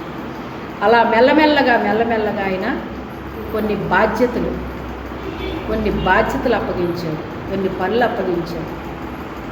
అలాగే 2025లో కూడా అనేక వేల మందికి వాక్యం వెళ్ళే ద్వారాన్ని తెరిచాడు దేవుడు. అక్టోబర్ 12వ తారీఖున ప్రారంభమైంది, ఆ నూతనమైంది. అక్టోబర్ 12ని బయటికి వెళ్ళడం జరిగింది. దాదాపుగా 1500 పైన ఆ వాక్యం చూసినట్టుగా వచ్చిందండి. హల్లెలూయా. కానీ మన మందిరంలో ఎంతమంది ఉన్నాం? మనం చెప్పండి. దేవుడు ఒక నూతన ద్వారాన్ని తెరిచినట్టే కదండి. నేను అదే ప్రార్థన చేసుకునేదాన్ని. ప్రభువా, ఇంకా అనేక మందికి వాక్యం రీచ్ అవ్వాలి తండ్రి. చిన్న బిడ్డలు అంటే యవనస్తులు కూడా చూడాలి ప్రభువా. ఒక్క మాట అయినా చాలు, నువ్వు వాళ్ళని దర్శిస్తావు, వాళ్ళతో మాట్లాడతావు తండ్రి అని చెప్పేసి ప్రార్థన చేసుకునేదాన్ని నేను. అలాగే 18 ఏళ్ల వయసు నుంచి ఆ వాక్యాలు వింటున్నట్టు, చూస్తున్నట్టు వాళ్ళ జీవితాల్లో కార్యాలు జరుగుతున్నట్టుగా వస్తూ ఉన్నాయన్నమాట అండి. అలాగే 15వ తారీఖుని దేవుని పేరట నిలబడడం జరిగిందండి. మీటింగ్ తీసుకెళ్ళాడు, నిలబెట్టుకున్నాడు. మధ్యాహ్నం 1 గంటన్నర, రాత్రి 1 గంటన్నర మాట్లాడించాడు దేవుడు. చాలా అత్యద్భుతంగా ఆ మీటింగ్లో దేవుడు నిలబెట్టుకున్నాడండి. అలాగే దేవుడు అంచెలంచెలుగా కార్యాలు జరిగించాడు. ఇక నూతన సంవత్సరంలో నూతన కార్యాలు ఉన్నాయన్నమాట అండి. ఇంకా ఆ నూతన కార్యాలు దేవుడు నా జీవితంలో అయినా, సంఘంలో అయినా, సేవలో, లేకపోతే మా కుటుంబాల్లో, మందిరంలో దేవుడు నూతనమైనవి జరిగించబోతున్నాడు. నూతనమైన జనాంగాన్ని ఇవ్వబోతున్నాడు. అన్నీ నూతనమైనవి. ఇంక ఇదే మాట నాతో మాట్లాడుతున్నాడండి దేవుడు. ఒక మాట ద్వారా కానీ, ఒక వాక్యం ద్వారా కానీ, ఒక పాట ద్వారా కానీ, దేని ద్వారా అయినా ఇదే మాట అన్నమాట. నీ మనసు ఉప్పొంగిపోతుంది. నువ్వు దేవుడు చేసే కార్యాలు చూస్తుంటే వెంటంటే నీ మనసు ఏమైపోద్ది? ఉప్పొంగిపోతుంది. అయితే ఇంకా కొంచెం పిల్ల దెయ్యాలు ఉంటాయి కదండి. ఆ పిల్ల దెయ్యాలు కొంచెం గలిబిలు చేస్తున్నాయి అన్నమాట. అందుకని మీ ప్రార్థనలో జ్ఞాపకం చేసుకోండి. అవి ఏమీ చేయలేవనుకోండి. నేను చెప్పాను కదా, ఏగలు ఏం చేస్తాయంట? విసిగిస్తుంది. ఒక ఏగ ఏం చేస్తుంది? మన చుట్టే తిరుగుద్ది అనమాట ఆ ఏగ. ఆ ఏగ మనల్ని ఏం చేయదండి, విసుగు వస్తుంది. ఆ ఏగ మన చుట్టూ తిరుగుతుంటే ఏమవుతుంది? విసుగు వచ్చేసి చిరాకు వచ్చేద్ది అనమాట. దాన్ని చంపుదామంటే చంపడానికి వీలు పడదు. అది ఏదో అంటారు కదా, పిచ్చుక మీద బ్రహ్మాస్త్రం అన్నట్టు. దానికి అది అవసరమా? ఆ ఏగకి ఏమన్నా అవసరమా? అది యుద్ధం చేయడానికి ఏమన్నా ఓ కత్తి కట్నం ఏమన్నా అవసరమా అండి దానికి? ఇలా అన్నామంటే చచ్చిపోద్ది అది. కానీ ఏం చేస్తుంది? అది మనల్ని విసిగించేద్ది. అలా విసిగించేస్తుందండి ఒక ఏగ. ప్రార్థన చేయండి. ఏది ఏమైనప్పటికైనా దేవుడు మన జీవితంలో ఆయన చెప్పే విషయం ఏంటంటే, మునుపటి వాటిని జ్ఞాపకం చేసుకోవద్దు అంటున్నాడు. పూర్వకాలపు సంగతుల్ని తలంచుకోండి అంటున్నాడు. ఎందుకు చెయ్యొద్దు అంటున్నాడంటేనంట, ఇదిగో నేను ఒక నూతన క్రియ చేస్తున్నాను, ఇప్పుడే అది మొలుచును, మీరు దాన్ని ఆలోచింపరా. ఒక నూతన క్రియ చేస్తానంటున్నాడు. ఎవరితో చెప్తున్నాడో వాళ్ళకే అర్థమవుతుంది ఇది మనకి. ఇప్పుడే అది మొలుస్తుంది అంటున్నాడు ఆయన. అంటే అది లేదు, ఆయన మొలిపిస్తాడట. నేను అరణ్యంలో త్రోవ కలుగు చేయుచున్నాను, ఎడారిలో నదులు పారజేయుచున్నాను అంటున్నాడు. అది ఇప్పుడే మొలుస్తుంది అంటున్నాడు. అరణ్యంలో కూడా ఆయన ఏం చేస్తాడట? త్రోవ లేదంట కానీ త్రోవ కల్పిస్తాడట అండి. ఆయన కలుగు చేస్తానంటున్నాడు. అంతేకాదు కానీ ఎడారిలో నదులు పారజేస్తానంటున్నాడు. అంటే ఎడారి లాంటి జీవితాల్లో నదులే పారజేస్తానంటున్నాడు ఆయన. ఇంకేముంది నా బ్రతుకులోని? ఎడారిలాగా ఉంది నా బ్రతుకు, నా జీవితం ఎడారైపోయింది. ఎడారిలో ఏమైనా పంటలు ఉంటాయండి? పంటలు ఉండవు. కానీ అక్కడ ఏం చేస్తాడంట ఆయన? నదులు ప్రవహింపజేస్తే మరి పంటల పంటకి ఏం చేస్తాయి అయ్యి? ఏజెన్సీ వచ్చినప్పుడు అండి ఒక మాట విన్నాను నేను. ఏజెన్సీలో పంటలు పండాలి అంటే వర్షం రావాలి, వర్షం వస్తేనే పంటలు పండుతాయి అన్నారు. ఆ రోజు నుంచి ఒక ప్రార్థన ప్రారంభించాను నేను. ప్రభువా, మరి ఇక్కడ ప్రజలకి పంటలు పండాలి అంటే వర్షం రావాలన్నారు. వర్షం వస్తే పంటలు పండడం ఏంటి ప్రభువా? వర్షం లేకపోయినా కూడా ఇక్కడ పంటలు పండాలి నాయన. ఇక్కడ పంటలు పండడమే కాదు, ఇక్కడి నుంచి ఎక్స్పోర్ట్ వెళ్ళాలి పైకి. హల్లెలూయా. ఇలా పెట్టాను ప్రార్థనలో. ఈ రోజున ఏం జరుగుతుంది? ఏం జరుగుతుంది? ఇక్కడ ప్రాజెక్టుల నిర్మాణం జరిగినాయా? పంటలు పండుతున్నాయా? చెప్పండి. ఏజెన్సీ వాళ్ళు మాత్రమే తింటున్నారా? అది ఎక్స్పోర్ట్ వెళ్తలేదా? వెళ్తున్నాయా లేదా? ప్రార్థన ఆలకించే దేవుడు కార్యాలు చేస్తాడండి. మా కోసం స్వార్థ ప్రార్థనలు చేయలేదు నేను ఇక్కడ. ఒక్కొక్క విషయం చెప్తే మీకు అర్థమవుతుంది. చాలా చేశాను ఇక్కడ ఏజెన్సీ కొరకు, చాలా విషయాలు ప్రార్థన చేశానండి. ఈ రోజుని మీరు అనుభవిస్తున్నారు అవన్నీ కూడా. అయితే నా దేవుడు నన్ను చూడలేదా? ప్రజలు నన్ను చూసి ఎగతాళి చేశారు. ఏంటి ఇప్పుడు ఇలాంటి ప్రార్థనలు చేస్తుంది? ఏజెన్సీ అంత కస్తూరి పుష్పం వలె పుష్పించాలి ప్రభువా అని ప్రార్థన చేసేదాన్ని. ఇలాంటి ప్రార్థనలు చేస్తుందేంటి ఇవిడి అని నవ్వారు, సేవకులు నవ్వారండి. అప్పటికి నేను విశ్వాసిని. పుష్పించిందా లేదా? ఎలా ఉంది? ఒకప్పుడు ఏజెన్సీ ఎలా ఉంది, ఇప్పుడు ఎలాగుంది? ఇవి ఇలా ఖాళీలుగా ఉండకూడదు ప్రభువా. ఏ అయినా కూడా ఇక్కడ ఏం జరగాలి? వర్క్ జరగాలి ఇక్కడ. అంటే వర్క్ అంటే బిజినెస్లు స్టార్ట్ అవ్వాలి, ప్రజలకు వర్క్ ఉండాలి. వాళ్ళు పనులు చేసుకోవాలంటే వాళ్ళకి ఏముండాలి? ఎవరో ఒకరు ఏదో ఒకటి స్థాపిస్తేనే వర్క్ ఉంటుంది కదా, లేకపోతే ఏముంటుంది? వాళ్ళకి పని ఏముంటుంది? మరి బిజినెస్లో స్టార్ట్ అయినాయా లేదా చెప్పండి. ఈరోజు రంపచోడవరం నుంచి ఎక్కడి వరకు ఉన్నాయి? గోకవరం వరకు ఉన్నాయా లేదా? మాట్లాడరేంటండి? చాలా అడిగాను. వాటర్ ప్రాబ్లం ఉండేది, వాటర్ కొరకు అడిగాను. ఎక్కడ చూసినా ఇప్పుడు ఏమైపోయినాయి? వాటర్ ప్రాబ్లం తీర్చేశాడు దేవుడు. రోడ్లు ఉండే కాదు, రోడ్లు వెడల్పులు అవ్వాలి ప్రభు అన్నాను. ఏది ప్రార్థనలో పెట్టేదైనా అది స్టార్ట్ అయిపోతూ ఉండేది. కరెంటు కొరకు ప్రార్థన చేశాను. ఎంత పుష్కలంగా ఉందా కరెంటు? అలాగ ఒక్క విషయమే కాదు, ఒక సేవకుడు కొంతమంది శరీరానుసారమైన ప్రార్థనలే చేస్తారాళ్ళు అని ఎగతాళి చేశాడు ఒక ఆయన. శరీరానుసారమైందే అయ్యి ఉండొచ్చు. ఆయనే తిరుగుతాడు అత్తమాట ఆ కారు వేసుకుని ఆ రోడ్ల మీద. నేను వెళ్తే ఎప్పుడో ఒకసారి వెళ్తానండి. నా కోసం చేశానండి నేను ఆ ప్రార్థన. నన్ను ఎగతాళి చేశాడు, అతనే తిరుగుతూ ఉంటాడు అత్తమాట. తక్కువ ఎగతాళీలు కాదు నా మీద. ఎవరో ఎగతాళి చేస్తే నాకేంటి, చేయకపోతే నాకేంటి? వాళ్ళ గురించి నేను చేయలేదు. దేవుడు ఏజెన్సీ తీసుకొచ్చాడు, ఇక్కడ పెట్టాడు కనుక ఏజెన్సీలో ఉన్న లోపాలేంటి, ఇక్కడ అవసరతలేంటి, వాటన్నిటి కొరకు కూడా ప్రతి దినము కూడా ప్రార్థనలో ఉండేదాన్ని అండి. ఉదయం 10 గంటల నుంచి ప్రార్థనలో ఉండేదాన్ని.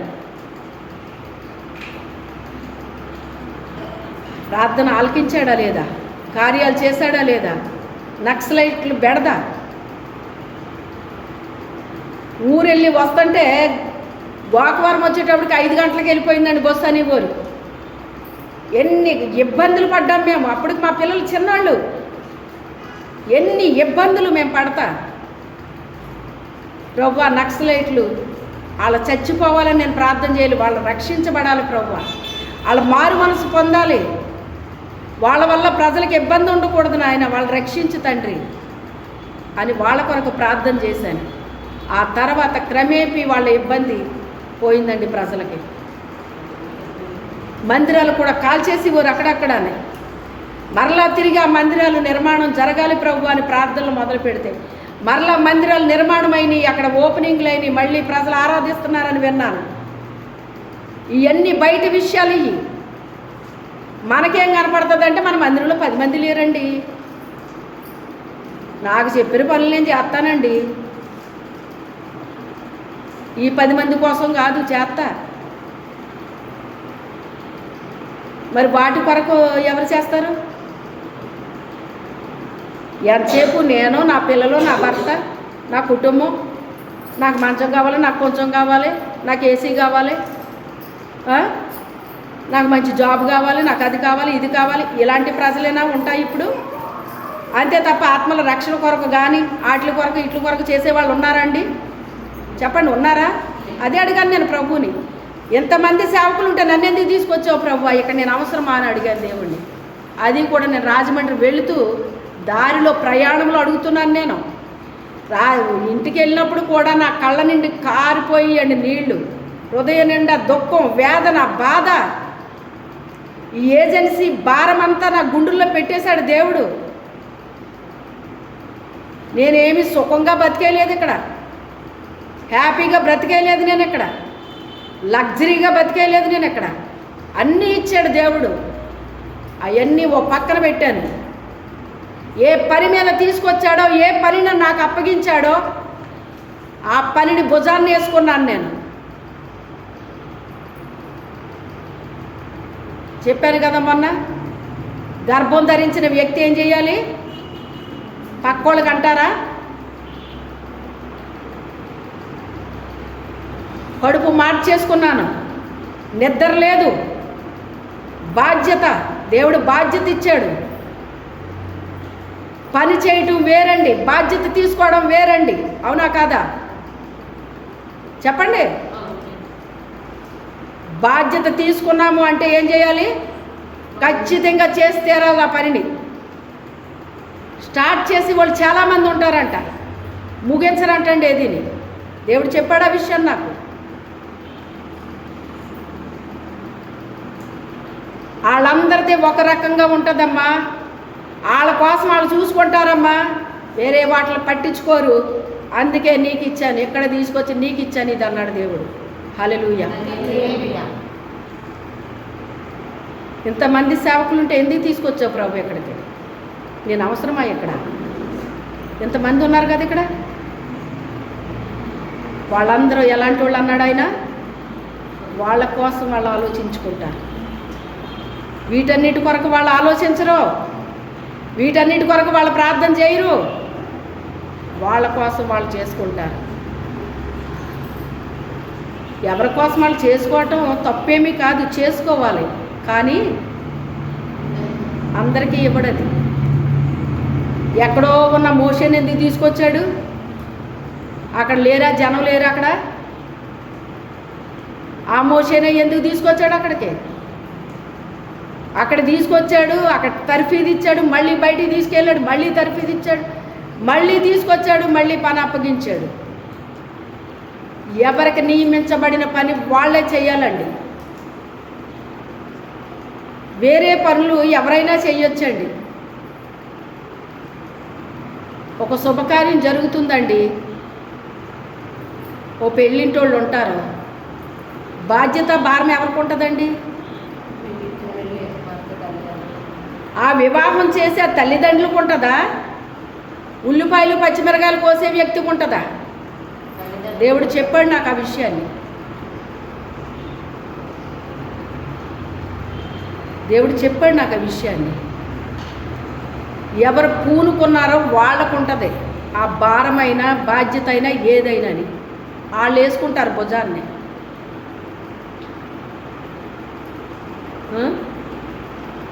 సేవ అంటే ఏంటో చాలా సులువు అనుకుంటారండి. ఏముంది, బైబిల్ ఎట్టుకెళ్ళి 4 మాటలు చెప్పేస్తే ఎరుగురులు ఆళ్ళే వినేస్తారు, ఆ తర్వాత కాంకులు వేసేస్తారు, అవి ఇచ్చేస్తారు, ఇవి ఇచ్చేస్తారు, భలే చెప్పేశారు అని అంటారు, అంతే అయిపోయింది అనుకుంటారు. ఇది అలాంటి సేవ కాదండి. ఇది నాకు ఇచ్చింది అలాంటిది కాదు. కష్టపడాలి. ఏం చేయాలి? ఏదో విషయం చెప్తాడు ఆయన, దాని కొరకు ప్రార్థన చేయమంటాడు. అది మీకు చెప్తారా? నేను నాకు చెప్పాడు కనుక నేను చేస్తాను. మీకు ఏమన్నా చెప్పి ఉంటే మీకు చెప్తాను. నేను ఎంతవరకు చేస్తారో మీరు మీకే తెలుసు. కానీ బాధ్యతలు అప్పగించాడు. ఆ బాధ్యతలన్నీ కూడా భుజాన్ని వేసుకుని వాటిని చేసి ముగించానండి. విజయం ఇచ్చాడండి, మందిరం ఇచ్చాడండి. తర్వాత ఇక ఏం చేయబోతున్నాడో ఆయనకే తెలుసు. కేవలము నేను ఆయన చేతిలో ఒక పాత్రను మాత్రమే. నా చేతిలో దాన్ని కూడా నేను కాదు, నేను ఆయన చేతిలో దాన్ని, ఆయన చేతిలో దాన్ని. అందుకే ఏం చేస్తాయంటే ఇక్కడ ఉన్న శక్తులు మనసుల్లో ప్రవేశించేసి నన్ను భయపెట్టడానికి, నన్ను కృంగదీయడానికి, అవమానపరచడానికి, నిందలేయడానికి, అబద్ధపు సాక్ష్యాలు చెప్పడానికి, అపవిత్రమైన మాటలు మాట్లాడడానికి ఇవన్నీ పూనుకుంటాయి అన్నమాట అండి. ఏం చేస్తాయి? ఎందుకు అంటే ఇక్కడ నేను ఉండకూడదు. ఏం చేయకూడదు? ఉండకూడదు. కానీ దైవ చిత్తమే నా జీవితంలో అయినా, నా కుటుంబంలో అయినా, సంఘములైనా జరగాలి అని దేవుడిని నేను ప్రార్థించుకుంటాను. ప్రతి దిన ప్రార్థనలో నేను అది పెట్టుకుంటానండి. మీ చిత్తమే జరగాలయ్యా, మీ ఉద్దేశమే సఫలపరచు నాయన, నా జీవితంలో, నా కుటుంబంలో, సేవలో మీరే మీరే మీరే అని ఎప్పుడు ప్రతి దినము దేవుడితో నేను చెప్తాను. ఉదయకాల ప్రార్థనలో, సాయంకాల ప్రార్థనలో ఎప్పుడూ నేను చెప్తూ ఉంటాను ఆయనతో. నేను మా పిల్లలకు కూడా అదే చెప్పుకుంటాను. ఆయన మనల్ని నియమించుకున్నాడు. ఆయన ఎన్నికలో ఏర్పాట్లో మనం ఉన్నాం. అన్నీ ఇచ్చింది ఎందుకంటే మనం సంతోషంగా, ఆనందంగా, లగ్జరీగా బతుకుతామని కాదు. అన్నీ ఇచ్చేసిన మనం ఆయన పనిని మాత్రం మర్చిపోకుండా, అది చిన్నదైనా పెద్దదైనా మనం చెయ్యాలి. అందుకు మనల్ని ఎన్నుకుని ఏర్పాటు చేసుకున్నాడని చెప్తూ ఉంటాను. తెలియపరచబడిన వాళ్ళు చాలామంది మాతో చెప్తూ ఉంటారు, మీ ఫ్యామిలీని దేవుడు ఎన్నుకున్నాడమ్మా, ఏర్పాటు చేసుకున్నాడు అని చెప్తూ ఉంటారండి. అందుకే ఆయన కొరకు మాత్రమే మేము ఉపయోగపడాలి అనే ఒక బలమైన తీర్మానంతో, ఆశతో, ఆసక్తితో ఆయన పనిలో మేము కొనసాగుతున్నాం, ముందుకెళ్తున్నాం. అయితే మా కొరకు, మా కుటుంబం కొరకు, సంఘం కొరకు కూడా మీరు అనుదిన ప్రార్థనలో తప్పకుండా జ్ఞాపకం చేసుకోండి. దేవుడు మనందరి జీవితాల్లో కార్యం చేయునుగాక. ఆమేన్. ప్రార్థన చేసుకుందాం. మోకరించండి. మీలో ఎవరైనా ప్రేరేపణ కలిగితే ప్రార్థన చేయండి.